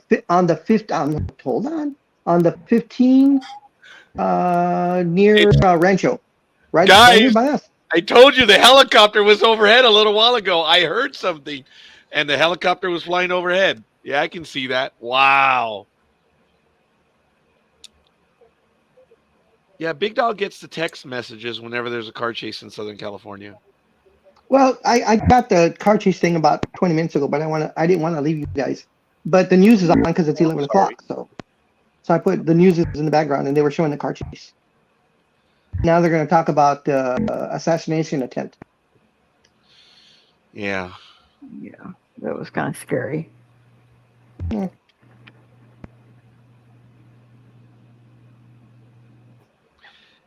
I am just worried if the shooter's a minority. Oh God, I didn't even think about that, but I should have. I've been Something worried just came about up that all day. about a half hour ago that they identified the shooter. In fact, let me see if I can find it. Oh, I didn't know. I Hold on, lost hold on. track. Well, isn't both the shooter and one other person Lethal dead? Migraine says he was a 20-year-old kid. Okay. Yeah, I just heard 20-year-old. Yeah, I didn't know Okay, here that. we go. This was 12 minutes ago. Let me see what it says in it. Just so happens it was from NBC4. I am worried if it's a minority. The suspect was identified as 20-year-old Thomas Matthew Crooks of Bethel Park, Pennsylvania. The FBI Pittsburgh field office confirmed that to NBC. Officials also asked the attendees of the event and the general public to contact. Okay, blah blah blah. What was the That's kid's about name? it. So his name was. Sorry. No, that's fine. Let me just scroll back up again. I'm sorry. Thomas Matthew Crooks. Oh, C-R-O. man. C-R-O. All I did was put in Thomas and Google finished it. Jeez. Yeah. So you can see if he's. Oh, okay. Yeah, there's a lot of Okay. images on him already. All right, well, I'm not going to show him right here, but he's not a minority. Okay. We're not going to do his DNA. Yeah, that's my Now major. you guys. I mean, I know this is not the topic we're on right now, but I mean, I'm sorry I brought it up, but you guys probably all seen the video of it happening, right? Yes. How do you feel the Secret Service did a good job getting them out? When I saw it the first time, I thought Secret Service did not react fast enough. But Exactly, and the fact that they let him stand up and put his fist in the air, and then before they put him in the Suburban, same thing. He put his fist up in the air. If I was on that detail, I would have been like, "Get your goddamn ass in that truck right now," and I'd shove him in there. I'm not gonna let him posture for photos. when I was watching it, I was yelling at the screen, "Move, move. Yeah, exactly. Mhm. The Exactly. president's. I didn't mean to say that. Well, But former president. I mean, former much as we president. don't like him, but still. The best defense is movement. That's what Yep. they have over everyone. And it was so painful seeing I that. actually chuckled out loud, which I shouldn't have, but I did. When he stood up and put his fist in the air at the podium, and that one Secret Service agent is trying to cover Trump's head with his hand, like for cover for the fight. Let my hand get hit instead. I'm like, that bullet, if he's shooting from 100 yards away, it's gonna go right through your hand, Yeah. idiot. Get him moving. Yeah. The first time I saw it, I thought it seemed like, whoa, what are they doing? But when I saw it again, it looked like they were already moving. So I think I had the larger field of view. So by the time they got to him, my thing was like, whoa, that took too long. But to get him in the vehicle and going, look, they were all around him, dude. I mean, their bodies were covering him. I mean, if you Yeah, want but proof but of to what but they to will let but do, to let him stand up and do the whole fist in the air, his entire neck up was completely open. yeah, It was not covered. I don't think they had control over that. There was no Uh, doubt. They should have gotten him out. then they need to be fired and replaced Yeah, by people that are going to throw him on the ground and say, "Stay down, idiot. We don't want you to I get shot." I do feel that he should have moved quicker than what happened. Folks, not a political thing.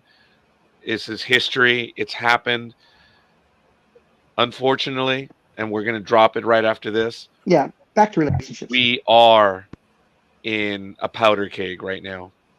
I was worried because knowing the circumstances that we're in, yeah, it's over and done with. We'll go ahead and move Oh, on. jeez. Yeah. No, I'm watching the news. Exactly what I said is exactly what's happening. They're What? talking about that the picture of him with his fist in the air, with blood coming down his ear, is gone viral, and it's like a calling card now for all the Republicans to rally behind him. Well, They just showed it right now. And I'm just like, oh. it's okay. We'll see. Anyways, Yeah. sorry. Back to women who expect too much from dates. I expect too much. That's funny. Yeah, this is NDB Media. This is Saturday Night in America, dating and relationships in 2024. Now, you mentioned something right as I first came on, something about a third date, or what that implies. Shall That's we go what there? Richard had mentioned. I was like, okay, a third date. Yes, I've heard of after so many dates, so many things are expected. After X amount of dates, sex is expected. Well, Let's put it out there. Richard told me on the third date, it's expected. It depends on, yeah, that's the norm that I have heard. I've heard anywhere from 3 to 5, depending on, But of course, there's exceptions to the rules where sometimes it's the first date, and Yeah. sometimes it's Wow. the 10th date. Yeah, or yeah. And whatever. sometimes just before the date. That is true. That may lead to a date. But I'm just quoting what always was said back then. The third date. And Oh yeah. that was always part of the culture. But yeah, I never went into the third date going. I mean, Oh yeah. Because you are a respectful person. That's why. Well, yeah, there's no time frame. I just whenever I guess we decide or she's ready. I mean, I'm not gonna say, hey, it's date 3. Guess what? Yeah, that is true. Drop your grinning and drop your linen. I mean, no, Aliens. actually, And it's ACDC, but you can. It's also SACDC. Oh, But okay. I do agree with Richard though. I do agree with Richard that it is always the choice of the female. It's never the choice of the guy. Ever. And I want to ask Liz that, but before she says that, I think I mentioned this in the very first one, that when I had the experience about a year and a half ago, when I was being chased by someone that was much younger who made it very clear what she wanted. I said, well, why don't we go get a cup of coffee? Let's go have a meal. She goes, no, it's okay. We can talk while we're in. And I'm like, oh my word, you know? I was stunned. I was really stunned by that. And I joked about it. I mean, for almost every man, I guess that's like the perfect date, I suppose.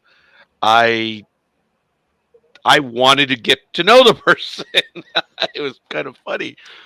And caused me problems, I guess. Liz, Yeah. No. Okay. I'm as sorry. far as Go a ahead. Ask me. female, how do girls, and I'm asking you to generalize, how do girls see it? Do they know of the 3 or the 5, or is there a specific number? Because what I was told by 3 girls over the last 20, 30 years, that they understand that most guys are expecting on the 3rd date. Yeah, we definitely know of that. There's a lot of us though that definitely don't adhere to it. I am one that did decide to have sex on the first date. But it also depends on that connection that you have with that person. It's like, okay, you really like this person, but you're just not Yes. quite ready for it. You don't think they're quite ready. You know, it can be the 4th, 5th, whenever, or it can be much sooner. It just depends on the person. You say the person. I think Big Dog implied this. I think Richard did as well. Lethal Migraine says it's always depends on the situation. Yep. It's better with comfort. So when she's ready, then it will happen. You wanted to add something else, Big Dog, when I rudely interrupted you. Just before Liz.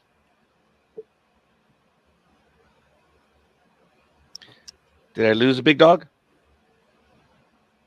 You Must guys be. hear me? Okay, I'm glad I you can still. hear you. Yeah. All right. Oh yeah, I guess we lost him. Ladies and gentlemen, this is Dating and Relationships on NDB Media. If you'd like to go ahead, let us know who you are and where you hail from. Go ahead and put a comment in the chat room. If you want to share some experiences with us, by all means. If you would like to join us on air, let us know, and we can send you a link, and you can join us live on the program.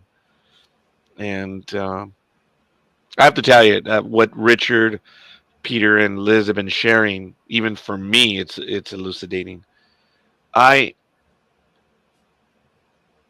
don't want to say that I don't even know if the word prude is appropriate, but I am stupid. I fully admit it, and I think that's why I'm doing this program, because I am dumb. I don't understand a lot of the things. I was told once that, dude, you are like Sheldon. I said, no, I'm not. He said, well, he has no clue when it comes to this stuff. I said, well, okay, that's it can't be. But I was I guess I was sheltered in many ways. I've told you guys that You were shy, I was or fortunate. you are shy. That's what it is. Yes, I would agree with that. As confident as I am, Big Dog can put me in my place in a public arena with napkins. We've told everyone that joke, right? Where Big Dog would ambush me a lot. Go ahead, Big Dog. No, I was going to say it also may have not helped you. The fact that your high school year, your formative years were in a seminary, which was all boys. So that maybe that also hindered you a bit. Good morning, Aisha. Thank you for joining us. If you'd like to, it's a decent hour for you. If you want to join us, go ahead. But I know it is Sunday for you. But thank you for stopping in. Happy birthday. That's right. Happy birthday. And Happy birthday. it's Dream's to birthday as you. well. Actually, it already is. Happy Wait a minute. Are they the same time as us? to you. Yes, they are right now on the same time as us, so it is not his birthday Okay, yet. so it's his birthday in about 45 minutes. Okay, so that's fair. No, it's already That's for birthday. Dream. It's already birthday time. Oh, in Arizona they are ahead. I'm sorry. Oh, okay. Happy birthday to you. You know, folks, You have a going nice into the voice. dating scene for me, I'm not even thinking of that. Look, the relationship that I had with my first girlfriend went a year and a half when I was in high school. The second one, I was 21. That was a whirlwind one. That one went about 4 months, and I'm still friends with her on Facebook. Was that the Navy girl? Yes. I didn't Yeah. mention the name. I just mentioned that's where she went. Yeah. Hey, did you? And since I mentioned the other girl, you never met Olivia, did you? You know what? Was that a barbecue at your house? Well, it was on Hay Street when I lived right there in Montebello, and I had a birthday party. But it's when I lived in. Where was I working? I was working at the hospital at the time. No, Okay. no, then no. I I think that's when we I, were separate, and we weren't. Big Dog and I Yeah. had an official separation for a short while. yeah, it was a couple of years. Yes. All over. Do we even know what it was? I remember, but I'd rather not bring it up again. I mean, if you want to, we could. No. I mean, that's up to you. No, not right now. No, that's one that I'm not prepared to. But anyway, Because so- you may remember it differently, or different circumstances. I don't know if you have a reason why, or think you have a reason why our separation happened. I know what it was, but okay. you may have I- a different memory of it. I don't have any memory of it, so that's Okay. why I don't know what it is. Oh, Big Dog, your sound is buzzing again. Well, I'm glad. I thought it was just me. So No, it's Well, not. it is. just All right, you. let me try and refresh. it's all right. So I'll be right back. now, and I thank everyone for being here, but learning from everyone all these things, it's just I suppose, it's I don't know. I'm not thinking about those things. I'm thinking about meeting people. For being an introvert, it is so difficult for me to go out with someone. Always has been, always will be. So the whole idea of even chatting someone up is frightening to me. So I don't know. Yes, I'm very naive. I'm very dumb. But I'm not thinking about those things. I'm thinking about actually having a worthwhile conversation with someone. Believe it or not, I love to go and have a meal, whether it be something, coffee, to discuss a book, a movie, go see a movie. I love going to the theater. But I've been told, Liz and Richard, is this right? If you invite a girl to see a movie, that's like an automatic teenager thing, right? You're expecting to make out or something in the movie, right? Not necessarily. No. I've been told by a few people that if you want to go see a movie on the first date, it's like, yeah. And I was like, Yeah, oh, no, man. If you're told, hey, why don't you come over to my place and let's watch some Netflix and just chill? Yeah. Yeah, at that point, yeah, you're kind of expecting. You're not expected to put the popcorn in your lap. Well, they can eat the popcorn from your lap. Oh, my God. Absolutely not. Thank you, Lethal Migraine. Who's eating popcorn from your lap? What? What did I miss? I know. I had asked because I'd been told by some girls that when you want to go to see a movie on a first date or even a second, that's like an automatic thing for some girls. That's like a high school thing where you want to go out and you want to go make out. That's what, if you invite a girl on the very first date. Even in high school, I didn't do that. Not But on the first wasn't date. Porky's with the popcorn? Was it Porky's? Yeah, Yeah, okay. I think so. Okay. But not on a first date. No, I mean, plus if it's a crowded It was theater, like a why would you second do it? date. Yeah, Yeah, it's like a if second date. And you're going to the movies, then I could maybe see that, but not on a very first date because, you're everything. You're still trying to, quote unquote, feel everything out. The relationship. Feel everything But- out. Yeah. I know that's what the bad choice of words. But I do wow. remember a story of a certain person Oh, who has God. earphones on that said that someone he was seeing at the time wanted to go to the movies, and he said, Yes, "No." I was thinking of that story. Oh, my God. Yes, go ahead. And he says, "No, we've both seen that movie already. Why would we go see it again?" And I was like, "Roger, you stupid motherfucker!" Oh, look at Liz. Even Liz groaned on that one. And that one was in. Roger, She didn't want to go see the movie. She wanted to go and mess around That with was in you. 2022. That one was funny. That one is kind of Roger was recent. like, and Roger was like, really? I'm like, yes. Why else would she want to go to a movie that she knows both of you have already seen? And we had And- already gone to see. And the movie had been out for like 4 months. So it'd be like no one in the theater. Okay, all right, look. It was only 3 months, 3 weeks. My job forces me to talk to strangers, so now chatting to off and sex is easier. But I still get extremely shy if it gets personal and the word relationship gets spoken. Oh, okay. Wow, I don't see Aisha as shy, but I guess it could be. Yeah. Well, like I said, the one that happened a year and a half ago, I was floored. I didn't. Liz, you don't know how badly I was trying to reach through the damn phone to strangle this man when he That's told me on the one that. Yeah. I can believe it. the movie theater one. I was just like, what? God damn it! Isn't the Well, date- we went to go see the movie though.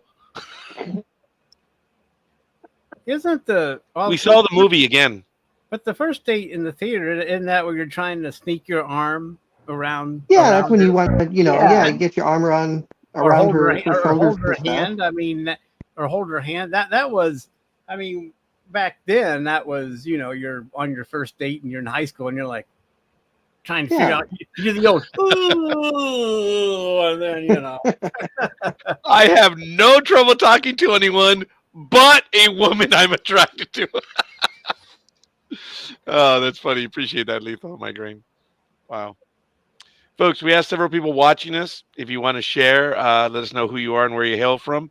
Sharing the misery, sharing the sadness of Roger's life. Back row of the movies is for the naughty stuff, if you can get away with it. Oh, But see, that's where Roger likes to sit, regardless. yeah. And I So he has ruined it for many high school and college kids by him sitting back there. Oh God, yes. There have been a few where I'm They're all sitting in the back, Yeah, they're all happy and they're like, oh, and then I look see at a that little bunch guy of sitting up there. kids like next to us, and it's like, why did you come see the whatever? It's like, this is a documentary on whatever it was. But I do have to tell you that one of the best movies I had seen within the last year or 2 years, I have to tell you, it was Ryan Reynolds, and it was when he was playing he was the video game character, where I think in the movie it was called Blue Shirt Guy, and I think it was I forget what the movie was, but that one was fun. I took several people to see that movie. That one was cool. I genuinely enjoyed that movie, and I'd go see it several times. Raj, do me a favor and send me the link. I have to take Kathy to work, but I'd like to listen in on the in the car, and then once Send I it drop her to off, you I can where jump on back in. Facebook. Send me, yeah, just on a PM. Just send it to me in a PM. Or even a text is fine. I'll just do copy and paste because I got to do copy and paste anyways.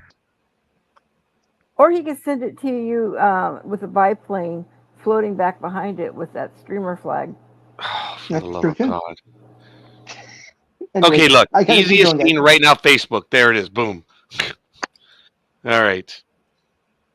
Okay, All right. you guys in a bit. Yeah, we just lost him. All right. Lethal Migraine says, me too. I like to sit towards the back. I'm old. I don't want to have to look up at the screen. I've done that once or twice. And I think I saw The Black Hole, and I was like, my God. I was like in the second or third seat in the first row. Oh. Man. That was, we'll never do that again. But now they have assigned seatings in most of the theaters that are around us. I have Regal Entertainment. I have a pass. I love going to Regal Entertainment. The thing between Regal is you can see any 2D movie unlimited times a month. You can be at the theater all day and watch 4 or 5 movies. You can watch the same movie over and over. It doesn't matter. If you want to watch it in 3D or IMAX, then you have to pay extra. Otherwise, any 2D movie. AMC has it where you get any 3 movies a week. That's it. Any 3 you want to see. So I guess in some ways AMC might actually be better, but I do like the Regal one because there was one week where I saw 5 movies, so I do like the Regal Pass.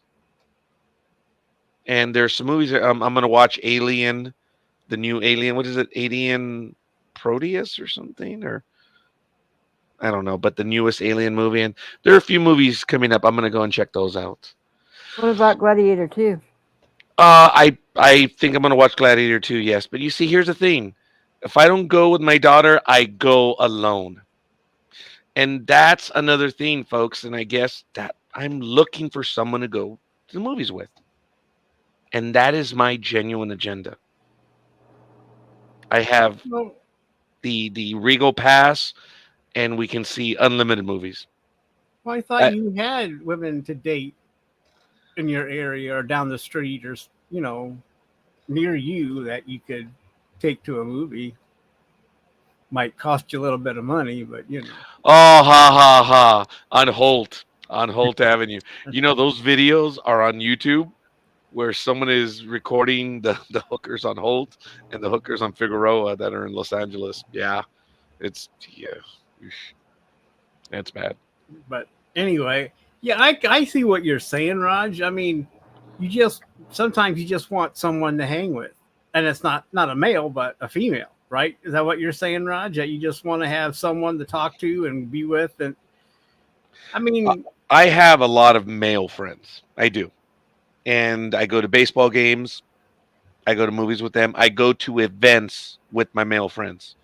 We go have lunch, breakfast, dinner, whatever. I do that, but I am looking for female friends. I guess I am. There's no doubt about that.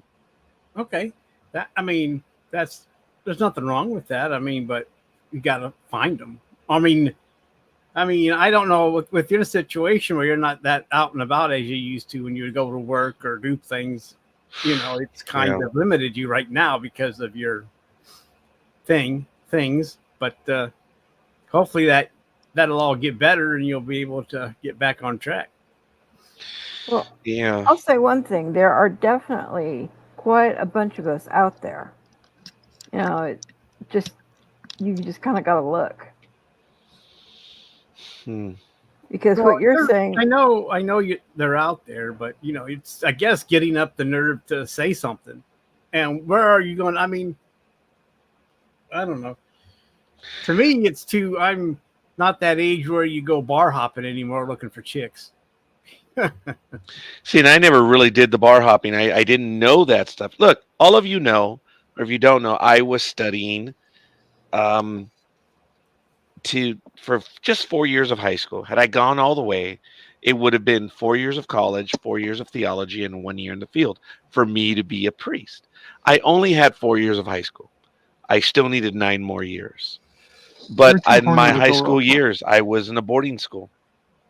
All guys. So the high school years, I missed out on a lot of stuff. Oh, God, yes. But I did have a girlfriend for a few of those years.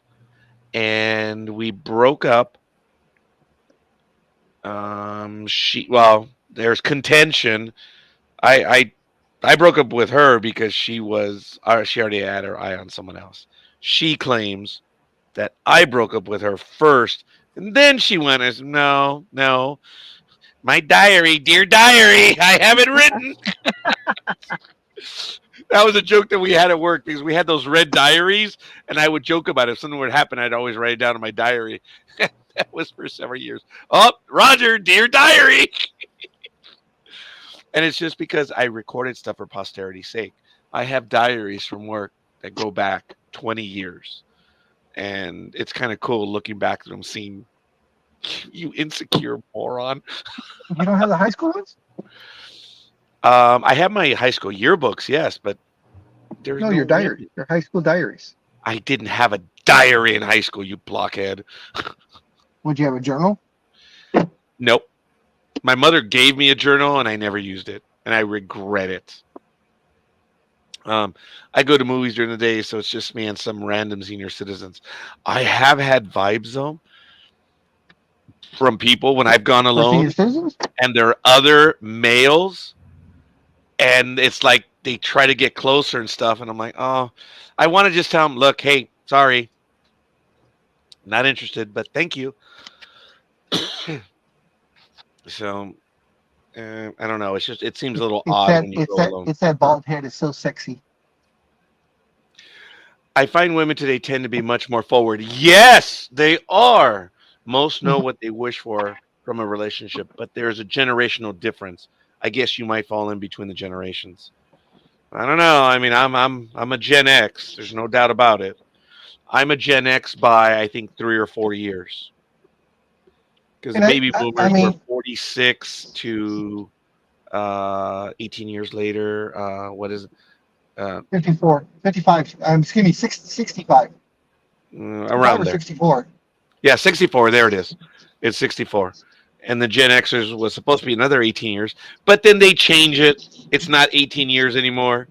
It's due to all these different circumstances and all this other made up stuff. You know. But I am a Gen Xer. So, and you are at the well, Liz. And I think, Richard, you're also a Gen Xer. Are you a baby boomer? You're a Gen Xer, aren't you? Oh boy. You're at the very end of the baby boomer. Yeah. I okay.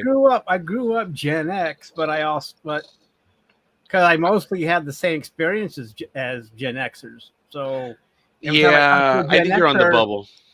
Every time I talk to Gen Xers, we watch the same shows in syndication and everything else. So but you're right. I was right there on the end there, but I was more of an Xer than I was ever a boomer because I didn't have the same values as a boomer. I was more of an Xer. Big Dog and I are Gen X as well. We're separated by 3 years. Big Dog and I. Yeah, I barely made it because that's why I can't remember it was 64 or 65 because I thought it was 65 because I thought I had just barely made it in as a Gen Xer. It's very good, Lethal Migraine. Yes, I argued for the longest time that Gen X was 65 to 82 or 83, but it's generally, for the most part, accepted to be exactly what you put on there. A generation is 1965 to 1980. Boomers are 46 to 64. Gen X is 65 through 83. But again, it's been readjusted to 1965 to 1980. When I saw this, I said, that's not even a generation. But again, these people are just, and in other countries, it's different. So I don't know.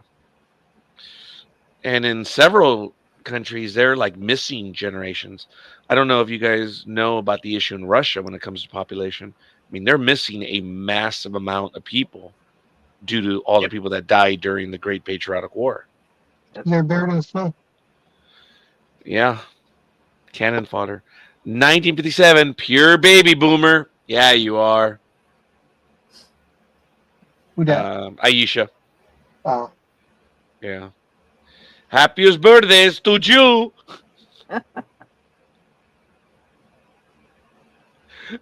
Lethal Migrant says, after 80, it's all generation. What the hell? Yeah, pretty much. That's funny. I like that.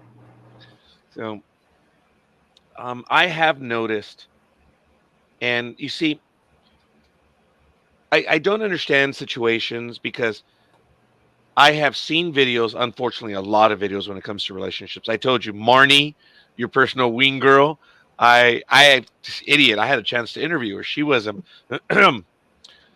offered to be on our program. And we were like, what the hell are we going to do with that one? I blew that one. Now she's fairly big on the internet. Marnie, your personal wing girl. I've seen some of her videos. There's another girl. She's English, and she talks about You know a girl's interested if you see these signs. And it's like 15 signs. It's like, oh my God. It's like, whatever. But I have seen girls to be more, they make more eye contact. And I've been told that everyone makes eye contact. No. Well, if you're interested, there's a second Oh or yeah. a third look. If you're interested, yes. Usually, people will make eye because they're looking around, people watching, whatever. You'll make eye contact with a person at least once. Not with everyone, but you will. And then when they look back a second time,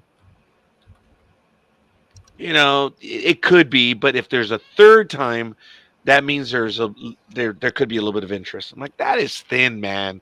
Just because you make eye contact. Or they don't break eye contact. Yeah. Aisha says, I think today's generation will be called the zombie generation. Most are just so spaced out on their phones. Yes. Well, they are Gen Z. Lethal Migrants, what do you do if you don't like people and enjoy being alone, but your mom says, but your mom wants you to find someone? Yeah. That's her way of saying get out of the basement. Pretty much. He does not live in the basement. Yeah. He has his own place, which is kind of cool. Well, yeah, but he said, what if your mom says that? So usually that's because you're in the basement. Yeah, it's very tough. The videos, girls have done videos where they've been asked, what are the don'ts in today? And number one, or one of the major ones, is don't ask us out if we're working. It's like, we're trying to work. Don't, if I'm being friendly, I'm being whatever, it's my job. Don't take it the wrong way. It's what I have to do. And girls, for the most part, are like, I'm working. Don't hit on me. So I know that rule. I get that. But when else? Because you're going to be creepy following them out then, or waiting for them at the door. That will probably scare them. Or continually showing up at their job, and only sitting in their spot.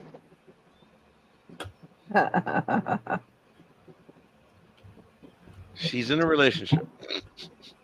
And did I say you? Oh, do you know people that do that? I know a couple. Yeah, I know one very, very closely that I know that does that. Really? You do? Someone? Yeah, I've known him for 36 years now. Okay, he's messing with me. And you didn't figure that one out? Well, I wasn't 100% certain. The funny thing is, I am not, hell no, I'm not chasing after her.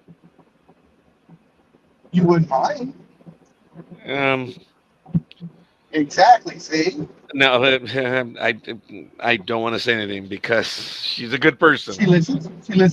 I don't want to say anything.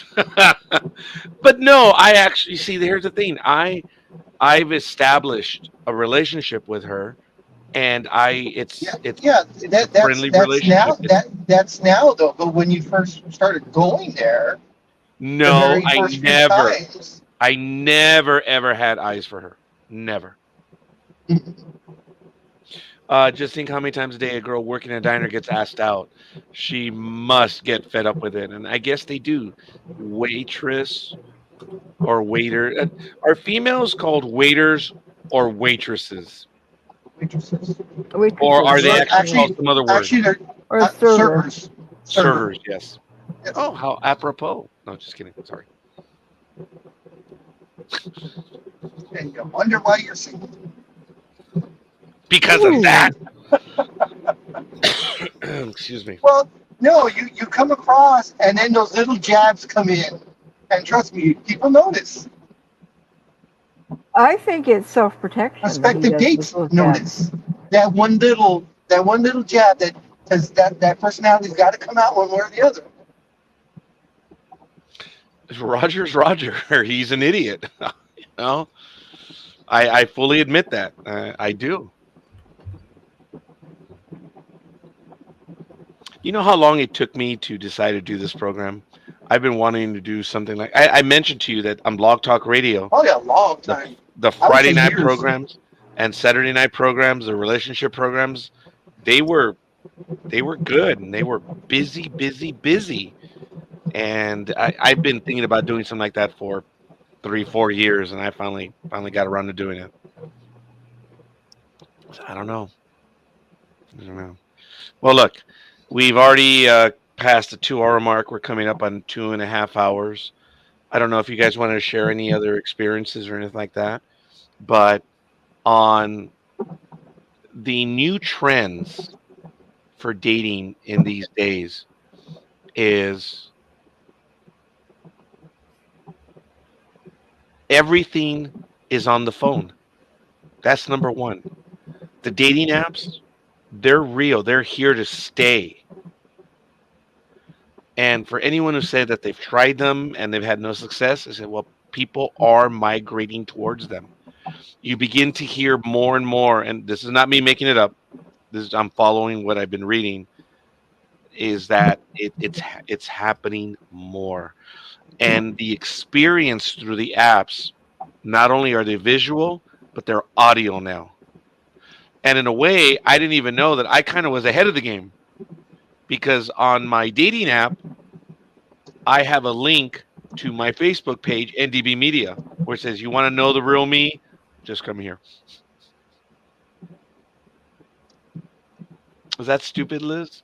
See, but the articles that you're reading, Raj, that are talking about, the new trend for dating, is that for our age group, though? Because all the stuff you're saying is all people that are 30 and under. Exactly. That's the trend for that's a trend for those people. What about us? Well, that's not the trend for us. They do mention. I mean, unless you're targeting that the person you want to date is going to be, 25 to 30 or younger, then I can understand going by those trends. But I mean, if you're not looking for a 20-something, how does that actually affect someone in our age? That's a darn good question. The one that I've chosen that I'm referring to right now is directed at a younger, trendier stuff. But other articles I've read, they're saying that even people who are in my age group, I'm 55, they're giving this a shot now as well. But it's a smaller number than kids, obviously. It's not even close. It's like 95% of Gen Zers are doing that. And what did they say? It's gone from 18 to like 21 or 22% for Gen Xers. And I can see that, but the thing is, see, like with Gen Xers or Boomers or anyone over 40, let's say 45, we're looking for long-term. We're looking for long-term relationships. We're not looking for the quick hookup, for the only going to date you for a couple of months and then that's it, or hit it and quit it. That's the culture that's out there right now for the college youth for the most part. Exactly. And that's the trend. That's what the apps are for. Is you're going to find someone that you can hook up with either once, a few times, maybe a couple of months, and then that's it. And you move on to the next one. And that's I mean, at least myself, that's not what I'm looking for. Been there, done that years and years ago. So. It's like I want somebody who will be in a committed relationship to enjoy the things that I enjoy. Yeah. And believe me, I have enough weirdness to cover a lot of bases on that.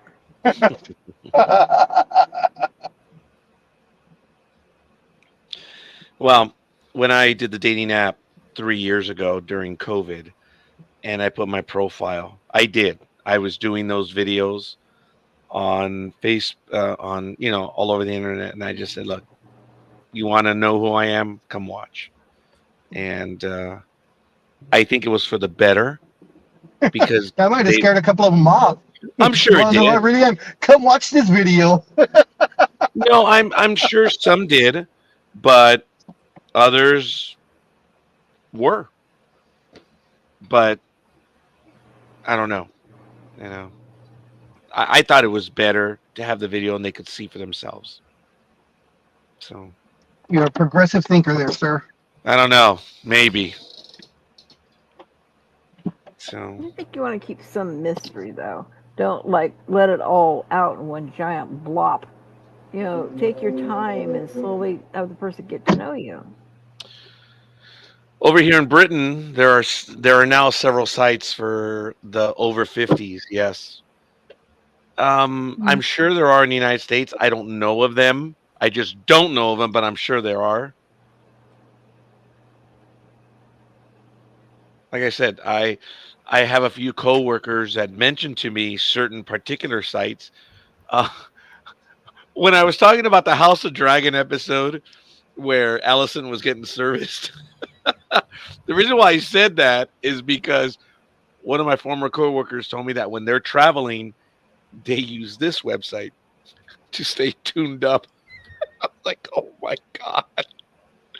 That was kind of funny. And I was on it for a while, but then you had to pay for it. So I was like, I'm out. What happened? What are you paying for now?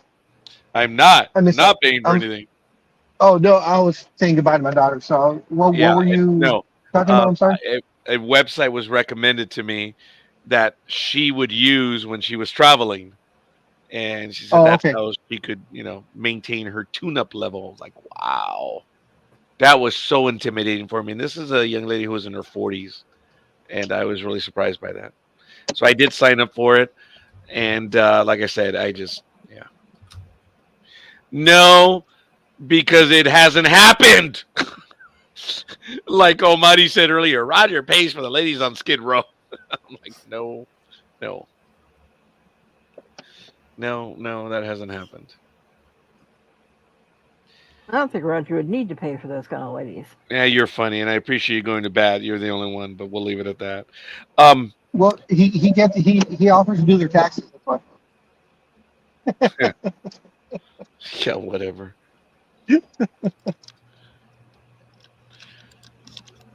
I do hand him my business card, but that's neither here nor there.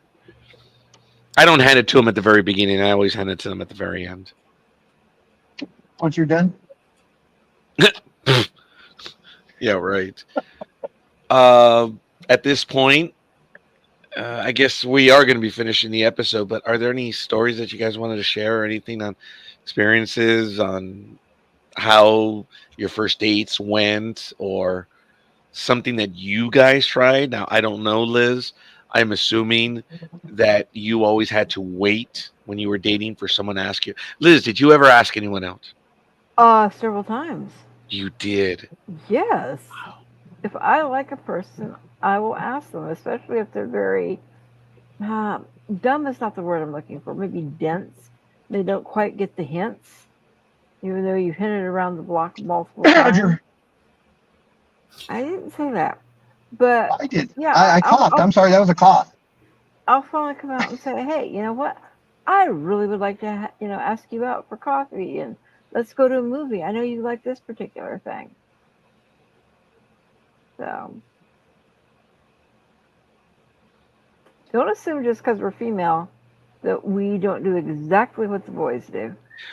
I've seen females, and I have compatriots and stuff that have said that they've been hit on by females. Look, I told you the one that I mentioned last year, early last year. It's like she's the one that hit on me. I got along with her. She'd mentioned that she applied for several jobs and whatever. And, at first I thought she was going to be stuck up. She wasn't, I was like, oh my God, there's going to be a long ride. And there's gonna, Turned out that we had a wonderful conversation. At the very end, I handed her my business card. She handed me her card. And, do I have it right here? I think I may have it right here. Oh my God, there it is. I have her business card. Call it, put it on the air. No. That's funny. I still have the business card. Oof. But that's the one that made it very clear what she was interested in. So Well, here's the thing: you still have the business card, which means you're still contemplating the offer. No, young lady. These are all the business cards that I have just for the last few that I have not filed away in my business card holder. I just haven't gotten No, around all these no, business. Liz, what it actually is he has the business card because it's the card that he looks at and what could have been. There may be some truth to that. Yeah, I know. And I didn't mean that maliciously at all. I I truthfully mean that. And you're looking at it going, oh, if only I, did such and such. If only I would have get called that. back or whatever.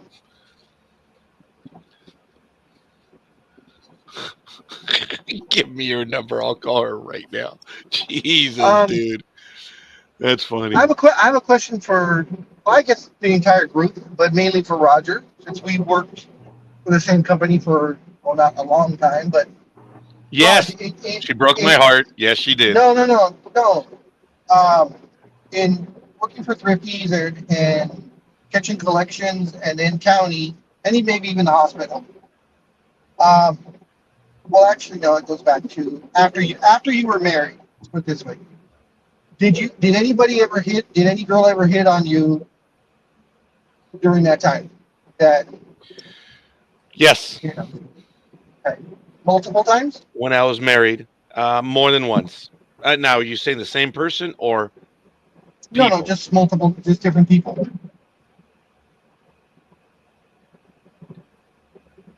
Because I mean, There might have been 6 or 7. and I'm not, I mean, you know how many different stores I worked at, working for 3P slash A-list slash writing. And I was pretty much married the entire time. I probably had at least 1 or 2 per store that hit on me that I never followed through on, which of course now I regret because of course my wife could not keep those same standards as I did. But that's a whole other story for another day. So I always look back and think of all and never mind. Well, I mentioned that when I was 34, I had a 21-year-old that made her feeling very well known. She wanted me to leave Maggie. I vividly remember that one. Are you kidding me? I mean that's one that I'm never gonna forget, man. And you see, but my thing was she was cute, she was young, she was learned, she was in college, and she was, I don't know. You see, I don't know what she saw in me. I don't get it. Those are the things you say that literally make me want to beat you over the head. You need to take your mindset out of your body and look back on it and see yourself. And you see something that the rest of the world sees that you just can't. How many times have I told you that, Raj? Say someone else telling you the exact same thing. How many years have I been telling you that, Raj? I don't know. I really don't You got to know. get some self-confidence in yourself. You are a eligible, desirable man that many women will be happy to have. No, and then some. Open up a little bit.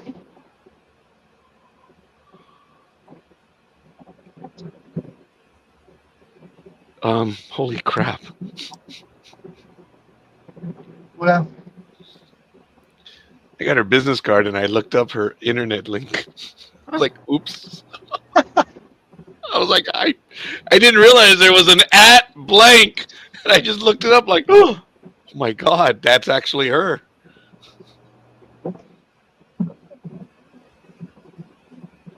Coffee, Merry Christmas. There you go. Oh my goodness. All right, folks, we're down to a few more minutes. I think next week I do want to talk about maybe how to go about asking people out. We've done general stuff about themes and just rough ideas.